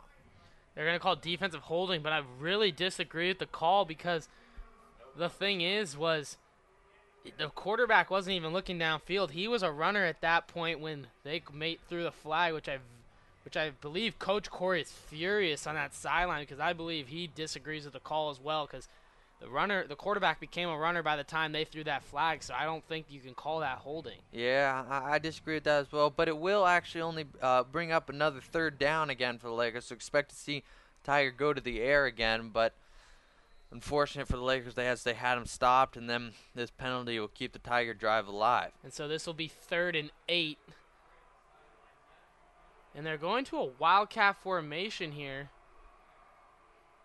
Seems like there might be some confusion. Tigard looks confused as they send the receiver in motion. Floyd, there's a flag. I think that's going to be an illegal formation. Floyd fighting his way towards the first down and will get tackled after a gain of about 5. I actually think they might catch Tigard for an illegal shift or illegal motion here. The running back that they sent in motion was sort of drifting forward towards the line of scrimmage. You can't be doing that. You have to stay parallel to the line in all your movement. And I agree. The running back did look to be moving forward as the ball was getting snapped. Yeah, and it is the illegal shift against Tigard, and that would be a 5-yard penalty. It would be another third down. Pretty surprising play call that they'd run a run play there on 3rd and 8, but doesn't seem to be an issue for the Lake Oswego defense, and we'll have another third down, the third one on this drive. And so the penalties are dominating this drive, and Tigard will take the first time out of the half. Tigard will take their first time out of the half with 4:39 left here in the third quarter. Lake Oswego up 28-14.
So Tigard will break from the timeouts. They'll be facing a 3rd and 13. They have the ball at the 43-yard line. Looks like it'll be a passing situation. Let's see what they do. They will fake the handoff. Quarterback looks downfield, has the receiver underneath in the middle, and Chad Walker will bring him down at about the 28-yard line, but that'll be a first down Tigard. They've run that underneath route all day on 3rd down, and it's been working for them. Yeah, the Lakers seem to go on that 3rd and long and passing situations. They go to that nickel and they play zone. They've been doing a really good job with man coverage. Chad Walker's been great on the outside so far today, and they go to that zone package on 3rd and long, and they seem to have trouble picking up the receivers, especially that late crosser across the middle. It's the second time Tigard's converted to him on a 3rd and long. And so Tigard in the wildcat formation. Floyd runs it to the left side, leaps over the line of scrimmage, and will be brought down after a gain of 3. Yeah, and the Tigers, as the clock ticks, just under 4 minutes here to go in the third quarter, they're starting to move the ball a little bit more efficiently against this Lake Oswego defense. Early on in the game, they didn't have much going for them. The Lakers were getting into the backfield, making plays. Now it looks like the Tigard offense kind of found its comfort zone, and they're more the aggressors now. And again, Tigard will go back to that wildcat formation. Hodgkins is the lead back for them. And Floyd will run up the middle. Gain of about 5. Make this a 3rd and short. Yeah, and I think Tigard they're going to be pretty content to keep picking up 3-4 yards every play. So Lake Oswego is going to need to do a better job of closing down that hole in the middle, bring a couple more guys into the box, and bring a couple more of the linebackers on blitzes, try and get them into the backfield before they can get going. And they will go back to that wildcat formation, 3rd and 2. A.J. Hodgkins had a great first quarter, but he's been quiet lately. I wouldn't be surprised if they give him the ball. Zach Floyd will keep it. He's going to run to the right side. He's going to get outside. He tries to get outside, and Jordan Horrock saves a touchdown there by wrapping him up from behind. But Tigard will gain the first down right there. Yeah, Tigers really starting to use the speed of their guys, especially A.J. Hodgkins. Great lead blocker to the outside. He's been terrific all day for them. Kind of lost in some of the run game. It looks like a couple of the Lake Oswego players are claiming they were held on the play, but no flags were thrown. It'll be a first down for Tigard. And so Tigard will have it at the 16-yard line. They now are in the red zone. I formation. Quarterback under center. Quarterback takes a snap. Hands off. Manu tries to bounce out, but Spencer Anderson and Austin Fonts in on the tackle after a gain of about 3. Yeah, it was a great play right there by Spencer Anderson coming on a defensive end. They pulled a couple of their linemen from the left side, and he came down the line of scrimmage unblocked, and excuse me, he was able to use his speed to catch up to Floyd and bring him down from the backside. So it'll be 2nd and 6 here for Tigard. Sticking to that I formation, quarterback under center. Quarterback fakes the handoff to Hodgkins, hands it off to the running back. Running back stays behind his blocker, but will lose a yard. But that side judge over there throws a flag, and the Lake Oswego guys are looking at the ref like, what happened? But I believe it's a call on Lake Oswego. Yeah, but during that play, it was a great job by Reed Martin there of forcing his lineman into the backfield, not giving Zach Floyd anywhere to go. And it's going to be a face mask penalty against the Lakers. Boy, really didn't see that one anywhere on that play. But the officials do have a better view than I do up here in the press box. But that'll give Tigard a 1st and goal, if I'm not mistaken. Yeah, it'll be 1st and goal at about the 8-yard line for Tigard. So they're in great position to try and cut this deficit back down to a 1-score game. And so that'll be 2nd and 2.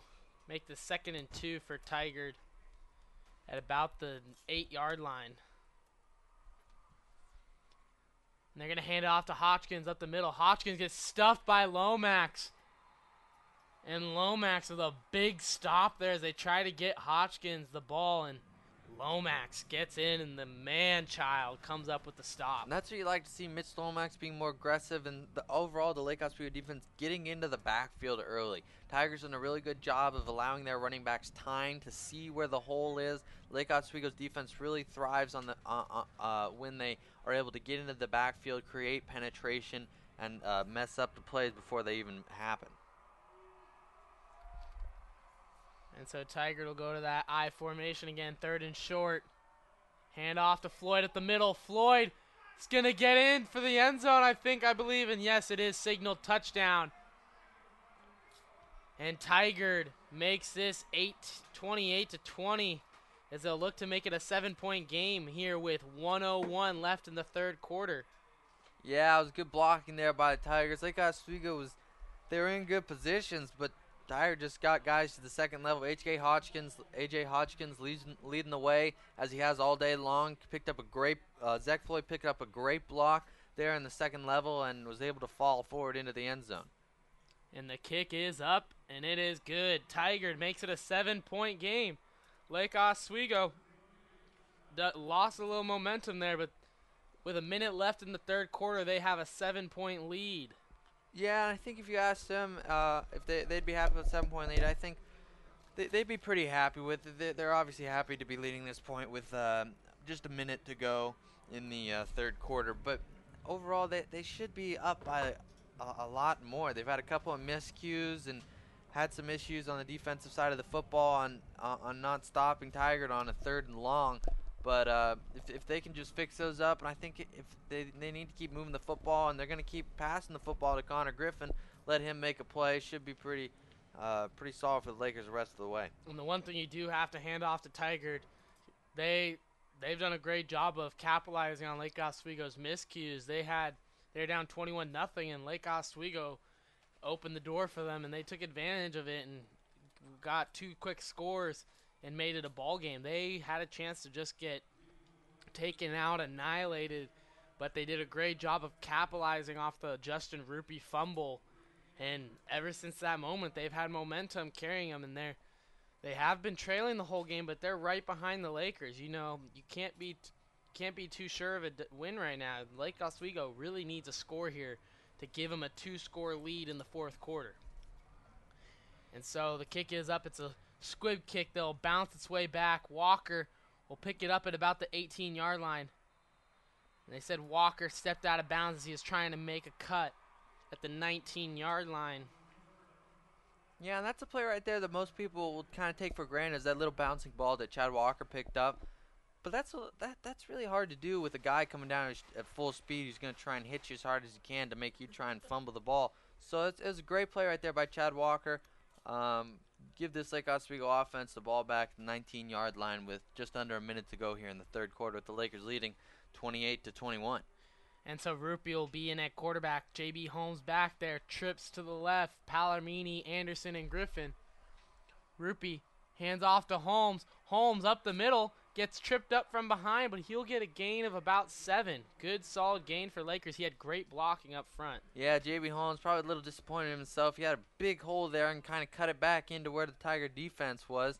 If he would have cut to the outside, I think he might have been able to slip through for a little bit bigger gain. But Lakers will take 7 yards on first down all day, and they should be in good position to pick up another one right here.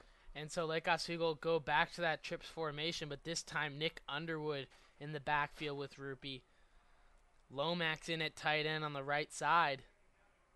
Rupi hands off to Underwood. Underwood up the middle, bounces it to the outside. Underwood stumbles, and he'll get pushed out about the 44-yard line. Big gain from Nick Underwood. And it was a great seal block, key block on the play was Mitch Lomax on the edge. Almost picked up 2 guys there, sealing him off and allowing Nick Underwood to get to the outside, pick up that first down. Lake Oswego bench definitely wanted a late hit penalty on the Tigard player, but it looked like a pretty clean play, and now I'll get a first down for Lakers up at the 44-yard line.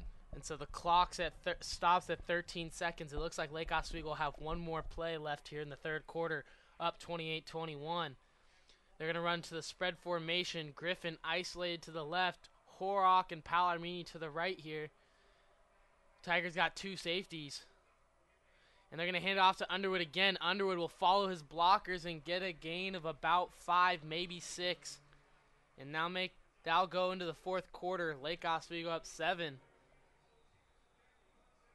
Yeah, and you're starting to see Lake Oswego be able to run the ball a lot more efficiently, and that's what you really like to see if you're the Lakers.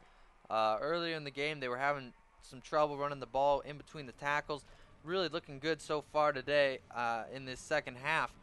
Being able to run the ball. So that's a good sign if you're a Laker fan. And so Lake Oswego leads, but this is a huge fourth quarter. It's going to be an exciting one, folks. Make sure you don't leave your computer screen because this one will be a doozy.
And so we're back here for the fourth quarter of action.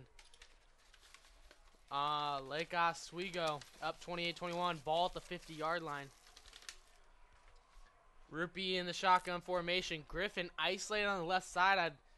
If I was Lake Oswego, I'd take advantage of that. Rupi going to roll out to his right. Tries a quick throw to Anderson. Batted and almost intercepted by Tigard. But yeah, it's the second time we've seen one of Justin Ruby's passes get tipped at the line of scrimmage. That one had a little bit more potential for an interception, but that'll bring up 3rd and 5 for the Lakers. They're trying to roll out the pocket to the right again. Tigard did a good job of stringing it out.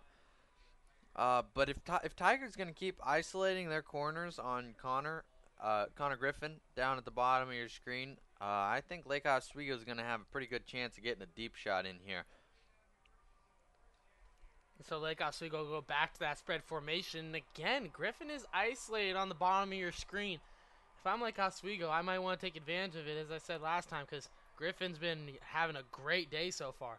Rupee looking downfield, and he will take advantage. Griffin one-on-one, and Rupee overthrows him a little bit. The cornerback all over his back, but Rupee just overthrows it. Wow, there was a lot of contact early in there while the ball was in the air. No flags thrown. Honestly, I'm surprised there wasn't a flag thrown on that play, but Connor Griffin tried to go up for it. Justin Rupee threw it a little bit over him. I think if he throws a little bit shorter, Connor Griffin wins the jump ball play, but looks like the Lakers are going to have their first punt of the day. And if you're Rupee on that ball, you got to make sure you just get air under it, because Griffin will win a jump ball if you just give him the opportunity. And so the return man goes back to return. I'm not sure if that's a smart decision there, but he does find his way to the 19-yard line, and Tigard will have an opportunity to tie this ball game up in the fourth quarter. Yeah, and if you're Tigard, you're pretty happy with that. You were down big early. You fought your way back. You finally got a stop on offense after, other than forcing that fumble near the end of the first half. So you finally forced the Lake Oswego Lakers to punt it to you. Down 7, 11:40 to go in the fourth quarter. This is a very much even game right here, folks. And if you are Lake Oswego hasn't faced much adversity this year. They've dominated most games. And the only games they've really been in that have been tied the most game is first Southridge, when they were only up a touchdown the whole game throughout, and Southridge hung around. They did pull out of that game with a 2-touchdown win. But if you're a Laker fan, you are a little nervous, because Lake Oswego hasn't been in a situation like this where the opponents had a chance to tie them in the fourth quarter. Yeah, I think that's one of the things that might benefit Tigard in this situation here. They played a close game last week and came out against Central Catholic. They've been in this situation a couple times so far against some good football teams. Lake Oswego, they're generally ahead by at least 14, if not more points in the fourth quarter. So it should be interesting to see how they handle the pressure late in the game.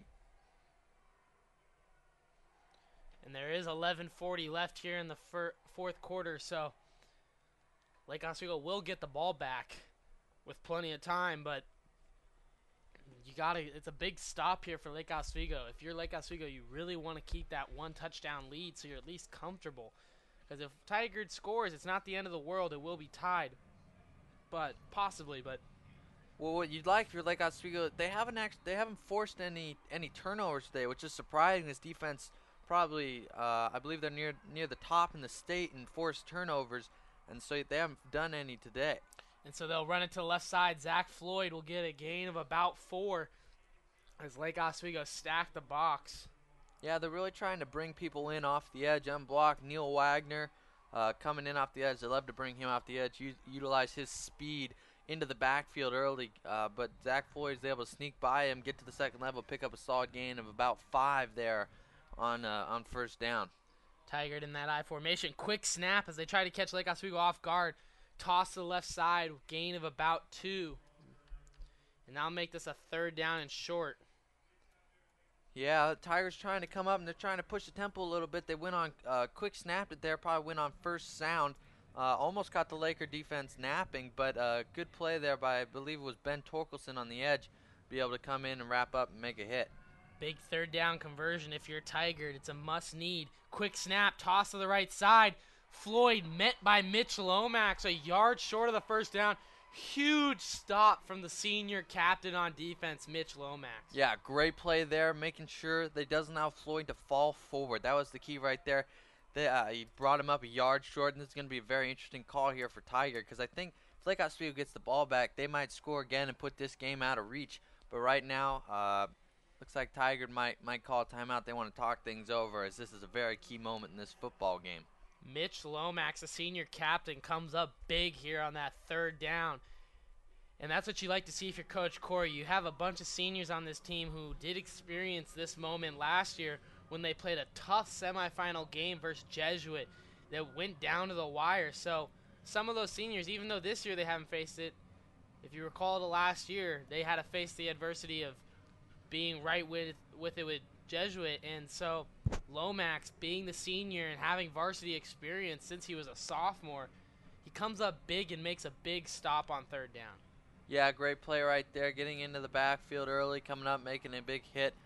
This fourth down is going to be pretty interesting to see what Tigard does here, because plenty of time left in the game, still 10-21. But if Lake Oswego scores again, I think that might wrap up the deal for them, because I don't see Tigard being able to put up another 2 scores on this very tough Lake Oswego defense.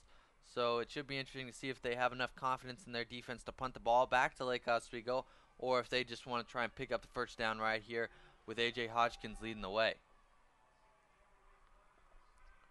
And so the rain is starting to come down here, and that might change the game. Keep the passing game not as good, and ball might come loose on some fumbles. Quick snap on 4th and short, and Zach Floyd will get the first down. Yeah, good play right there by Tigard, just picking up the first down. Nice simple toss play. They've run it all day long. Blocked really well, picked up 5 yards, picked up the first down. Keep moving the chains as we're at 10 minutes and 17 seconds and ticking here in the fourth quarter with Lake Oswego up 28-21.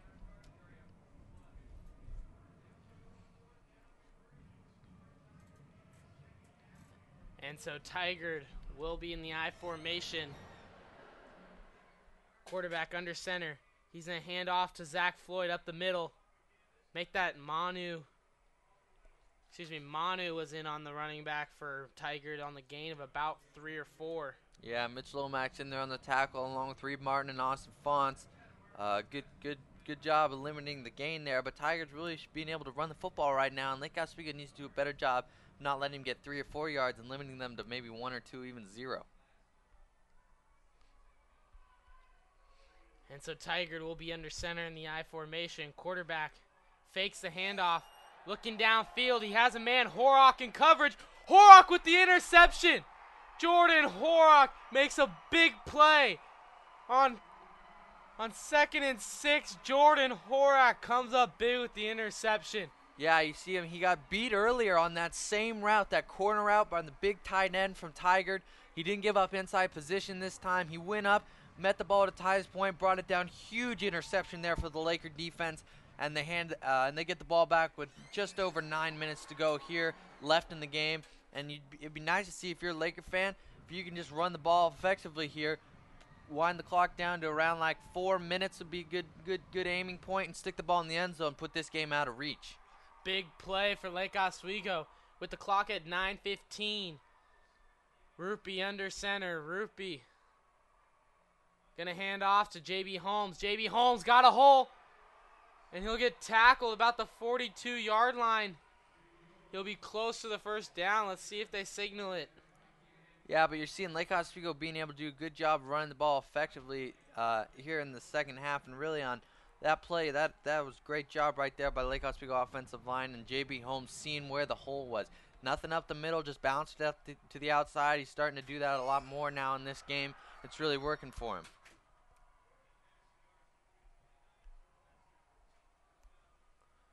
And so Rupi will come in the I formation. Rupi under center. Rupi will hand off to J.B. Holmes. J.B. Holmes to the right side. Holmes bouncing off a couple tacklers and will get tackled after a 5-yard gain. Yeah, good job right there by J.B. Holmes, making a couple guys miss. He almost looked like he was going to get stopped in the backfield for a loss. Made a nice juke move on the Tigard linebacker. Was able to get to the second level, fall forward, pick up a solid 4 to 5 yard gain on first down.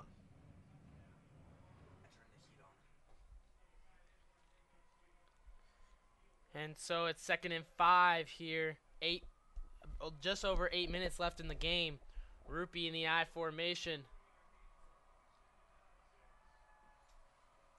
Rupi takes a snap. Hand off to Holmes. Holmes bouncing around up there, still up. And he'll get a first down. J.B. Holmes fighting his way towards the first down. And that's just a great example of how balanced J.B. Holmes is. Got hit a couple of guys, but he got a couple of arm tackles, and that's the key. Tigard's not doing a great job of wrapping him up, and he's able to fight off the arm tackles, somehow managed to keep his balance and pick up a first down for the Lakers.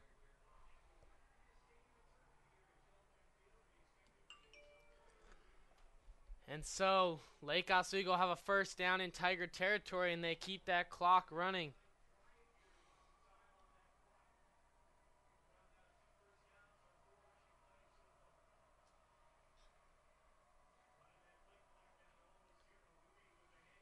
And JB Holmes will get back to the line of scrimmage, maybe have a loss of about one as Tigard gets a stop there. Yeah, better job by Tiger there wrapping up. They hit him in about the same spot that they did the last play in the backfield.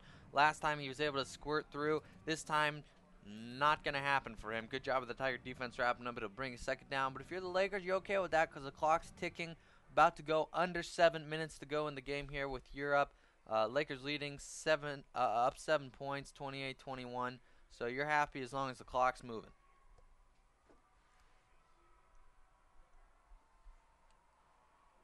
And so Rupee will go under center. Rupee takes a snap, fakes the handoff. Rupee throws it to the sideline, almost intercepted. Risky throw. They went for it on 2nd and 11 to try to go to the passing game, fool him, but... Wow, and I don't know if I agree with that play call. That pass was almost intercepted, and if he could have held on to it, he would have been gone for a pick six that would have tied up this football game.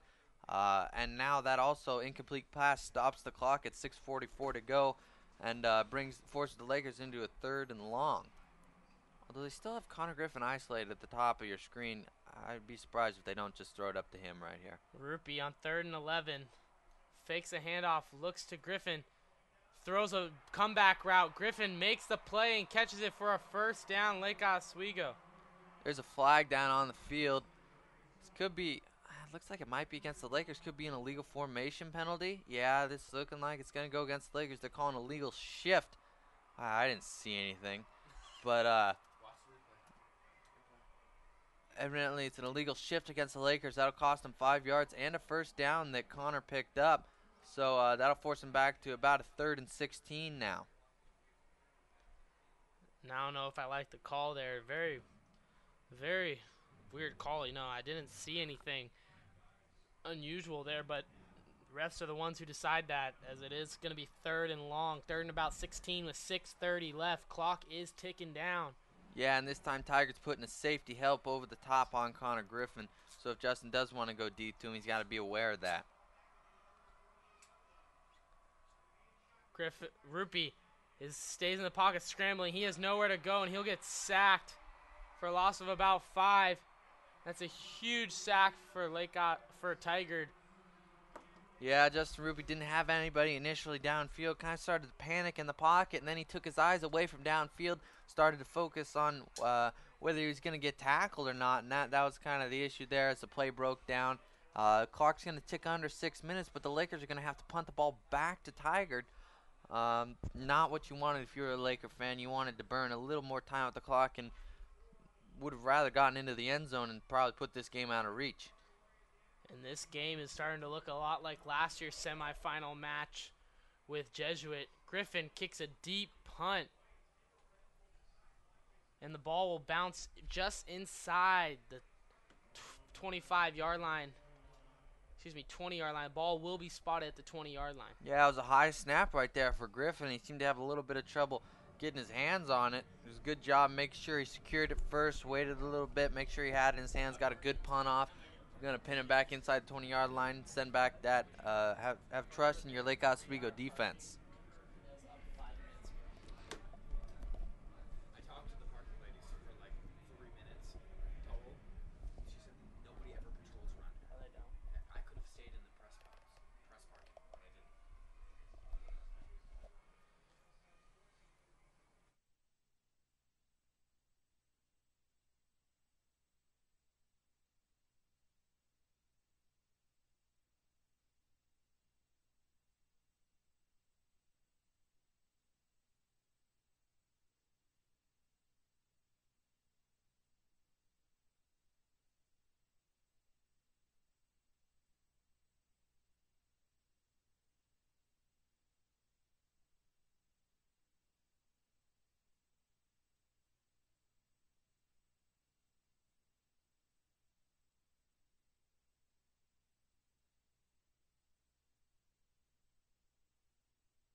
So it will be 1st and 10 for Tigard. They have the ball at the 20-yard line. They are 80 yards away from making this game a tie ball game. Lomax signaling to the crowd as this Lake Oswego student section starting to get loud. And this is the loudest I've heard it all game from both sides. It's getting loud down there. Tigard in the Wildcat formation. Floyd runs a counter to the right side, and he almost got out of there. Ben Torkelson had him from behind, and then Austin Fonts and Reed Martin ended up bringing him down. Yeah, good pickup on 1st down there for the Tigers. Clock's at 5:20 right now. They might have to start throwing the football a little bit later on in this drive. I don't know if they're going to be able to break off enough big plays against this Lake Oswego defense to just run the ball into the end zone. But it should be interesting to watch as the last pass that was thrown by the Tigers was intercepted. And so quarterback's under center this time. Quarterback drops back to pass, looks towards the out route, and overthrows the receiver just by a little bit, and now forces this to be a 3rd down. Yeah, good coverage there by Chad Walker, playing it safe. Receiver was open because Chad Walker wants to make sure his first priority right now for the entire Laker defense not give up the deep ball. No quick scores.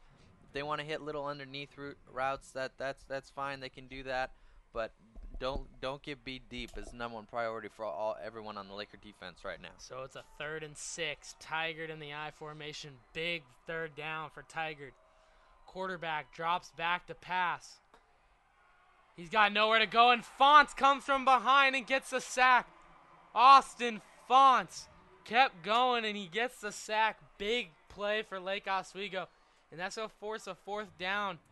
And this is a tough decision for the coach whether to go for it or not. There's 4:30 left in the game.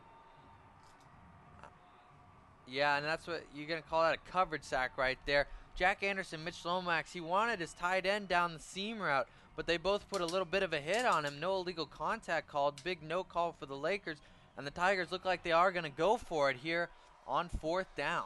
Yeah, gutsy call. It's going to be 4th and 9, maybe 10, as they are in the I formation. Quarterback, biggest play of the game for Tigard. He's dropping down in coverage. Has his receiver in the middle, and his receiver isn't able to pull it down. He had his receiver a little high, but the receiver wasn't able to pull it in. Yeah, and I think that not going to totally secure the game, but you like your chances for your Laker now, especially if you can just put up some points on the board. That should wrap up this game. Once again, though, the Lakers went to that nickel zone package that we've seen on that 3rd and long, and the receiver is open again, but the Lakers this time, they were able to have good enough coverage so that he dropped the football, and now it's their football. 1st and 10 going the other way with just over 4 minutes to go in the game. And so that will be Lake Oswego ball 1st and 10 at the 21-yard line. Jack Anderson in at quarterback, the Wild Jack formation. Anderson to the left side. Anderson cutting it to the outside. Anderson will get in the end zone. Touchdown, Lake Oswego. And just like that, Lakers are in the end zone. That pretty much wraps up this football game. I seriously doubt that Tigers going to be able to score twice in the last 4 minutes, although they did do that in the last 2+ minutes in the first half, but highly unlikely. Great job of Jack Anderson just finding his way into the end zone. He has a knack for it. Great job by the Lakers right there, going up 34-21 pending the extra point.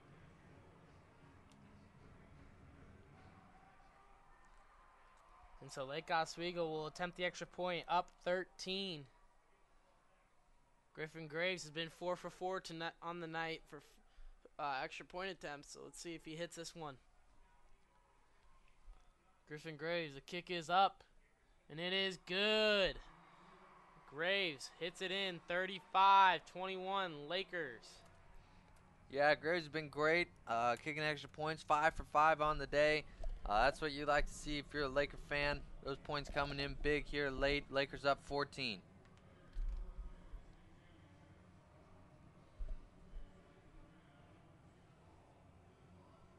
So Lake Oswego with 3:58 up 14 in this semifinal matchup versus Tigard. And for those of you who don't know, the other semifinal matchup will be played at around 4 o'clock between Jesuit and Sheldon, I believe. Yeah. Jesuit and Sheldon, and Jesuit will be the home team. And Lake Oswego this year, for the first time, didn't play Jesuit in the regular season. And they have a chance to match up with them in the state title if Lake Oswego can pull it out, and if Jesuit can pull out a win. Yeah, so Harrison Reese in to kick off. He's been great on his kickoffs today, very deep, giving his kickoff coverage team lots of time to get down there. Gonna squib it this time. Looks like it might take a bounce out of bounds, and it will. Tigard will have good field vision starting off at the 35-yard line.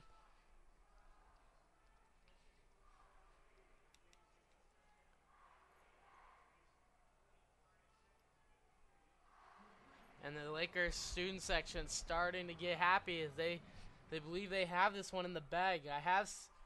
There are miracle comebacks here. Tiger down 14. They could get a quick score, and they still have 2 timeouts, so they can get a quick score, try for an onside kick. If not, get a stop. But it looks very unlikely, but it is possible. Yeah, if you're the Lakers, just avoid the big play. Just avoid the big play. You can let them have the 5-yard things, 5-yard pass plays.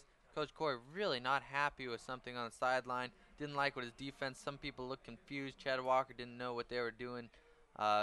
Neither did Zach Parker coming in late on the play. So Lake Oswego will burn a timeout here before the drive starts. So if you're Lake Oswego, as Mitchell said, you do not want to give the big plays. You want to make Tigard you want to keep them off the scoreboard if possible here. But if they score, you want them to eat up time as they get downfield. You do not want them to get a quick strike, because if they get a quick strike, then that leaves all possibilities. They can get an onside kick, but if you let them get a quick strike, even if they don't get an onside kick, they still have 2 timeouts and could get the ball back with about 40 seconds or so. So you really, if you're Lake Oswego, you want to make them eat up as much time, and then if they do score, you better make sure you get that onside kick recovery.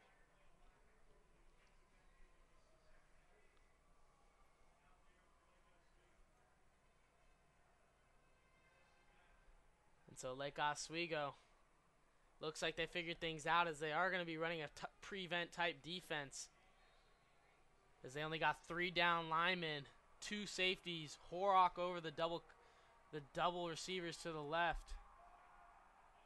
Quarterback throws it to the sideline, picked off by Jordan Horrock again. Jordan Horrock got his 2nd interception of the night, and Lake Oswego will seal the game with that one. Up 14 with 3:50, and Jordan Horrock makes a big play and gets his 2nd interception of the day.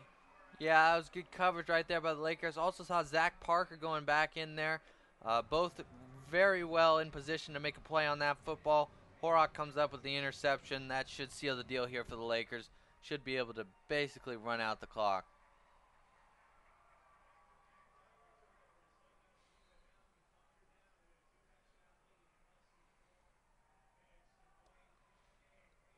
And so Lake Oswego in the I formation, looking to run the ball. JB Holmes in at running back.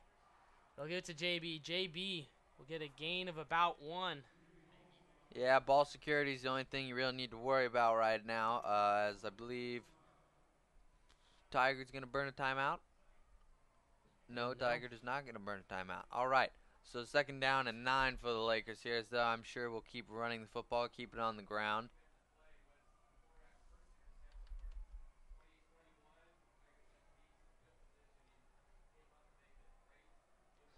Jordan Horrock with a big play there as he gets the interception. I think he put the nail in the coffin here. Rupee takes a snap, hands off to Holmes. Holmes bouncing around in the middle. He's still up. We'll get a gain of about 5. Make this 3rd and 4. Yeah, I think if you're Lake Oswego, the key is just to get out of here without any injuries now and move on. Start looking ahead of the championship game next week. Just make sure you don't tweak up any ankles here on these last couple plays.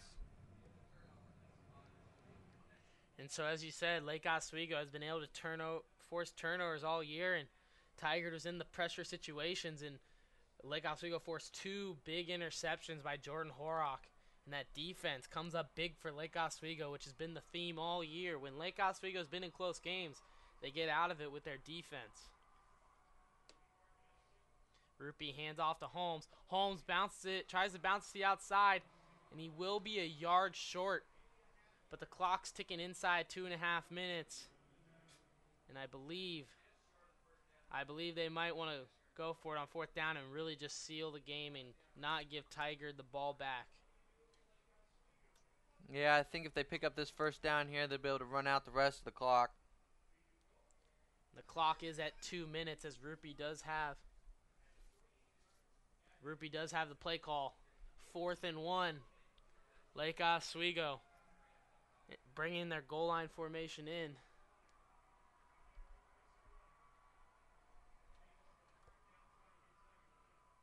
J.B. Holmes, Underwood in motion. And it's a reverse to Mitch Lomax. They fooled the defense. Lomax down the sideline. Makes the one tackler miss, and Lomax dives in.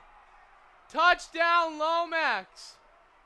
He's probably going to get a celebration penalty for doing a front flip into the end zone. But I tell you what, we haven't seen that much razzle-dazzle from the Lakers this year. But when they do use it, it generally is very effective.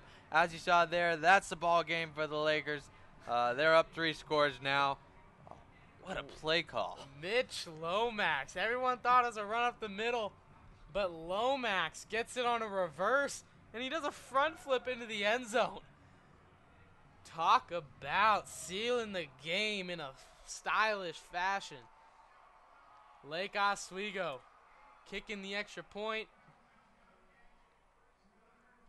And they have the father, Neil Lomax, Pro Bowl quarterback, and he gives a thumbs up as his son just made a big play.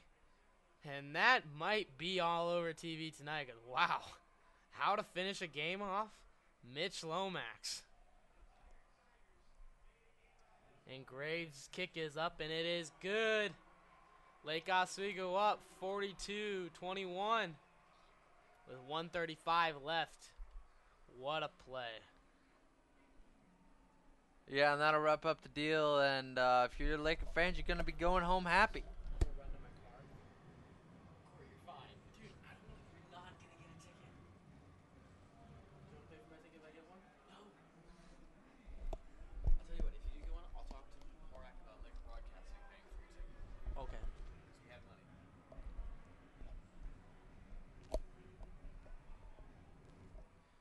So Lake Oswego up 135.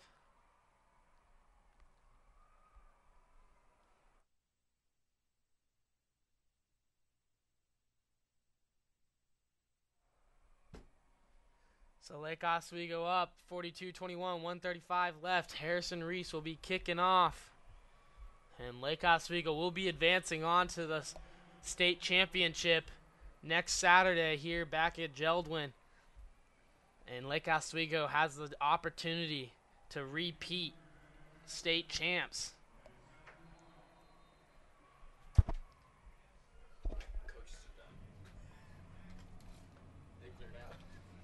And Reese will kick a squib kick. They'll be returned at about the 42. Try to bounce to the outside. He'll be tackled. Tigard will be tackled at about the 48-yard line. But Lake Oswego, you might want to start getting your backups in. As you said, Mitchell, don't want any injuries here, especially up 3 touchdowns with 1:30 left. So, Steve Corey already congratulating his players as the veteran coach who's been here before plenty of times in his career. Last year is the first time he won the state title, as he had been there plenty of times. I would say 5 or 6 times before that, and finally got a win. And he's looking to get a second state championship under his belt. Tigard will drop back to pass. They're running 4 verticals. And they will try to hit the receiver, but the receiver drops it. And I'll make it 2nd and 10 with 1:22 left.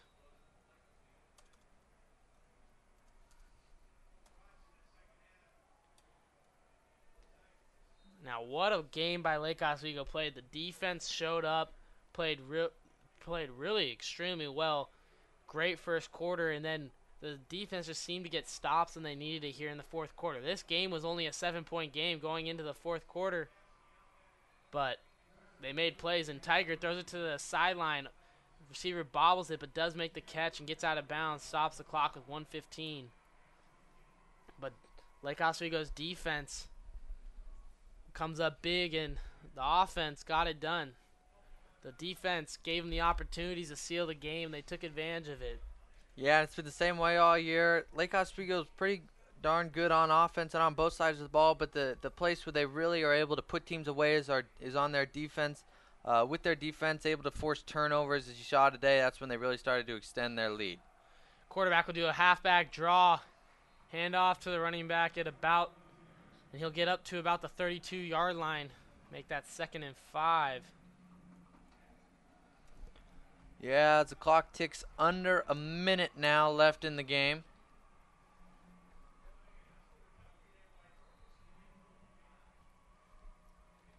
And so Lake Oswego, Tigard will drop back to pass, looking towards the sideline, finds his receiver again. Receiver will get out of bounds with about 45 seconds left. There is a flag on the play.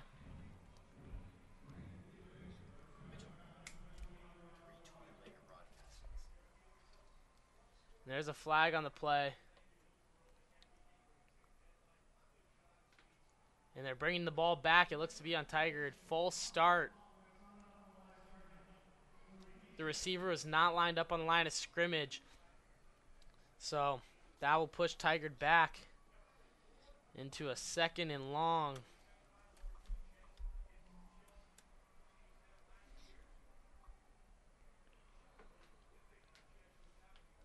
Lake Oswego with 44 seconds left. We'll be watching the game at 4 o'clock between Jeld-Wen and Sheldon, trying to see who they'll take on in the state title. Quarterback drops back to pass, throws it to the sideline again, overthrows his receiver. And now force a 3rd and 15 with 39 seconds left in the game. Yeah, and the Lakers are pretty much just waiting for this one to end. Got a comfortable lead here with 39 seconds to go with 21 points. So it's a good game for the Lakers so far today. They really were able to wrap it up, and they finished really well today. They started off quick. They got off to a big lead. Tigard fought back into it. Had a couple chances to tie. Lake Oswego defense stood tough, and they looked good. The quarterback's going to fake the handoff. He's going to look downfield. He's got nowhere to go. He'll throw a screen pass to A.J. Hodgkins. Hodgkins will cut. He's cutting back upfield. And he'll get tackled at the 30-yard line, short of the first down.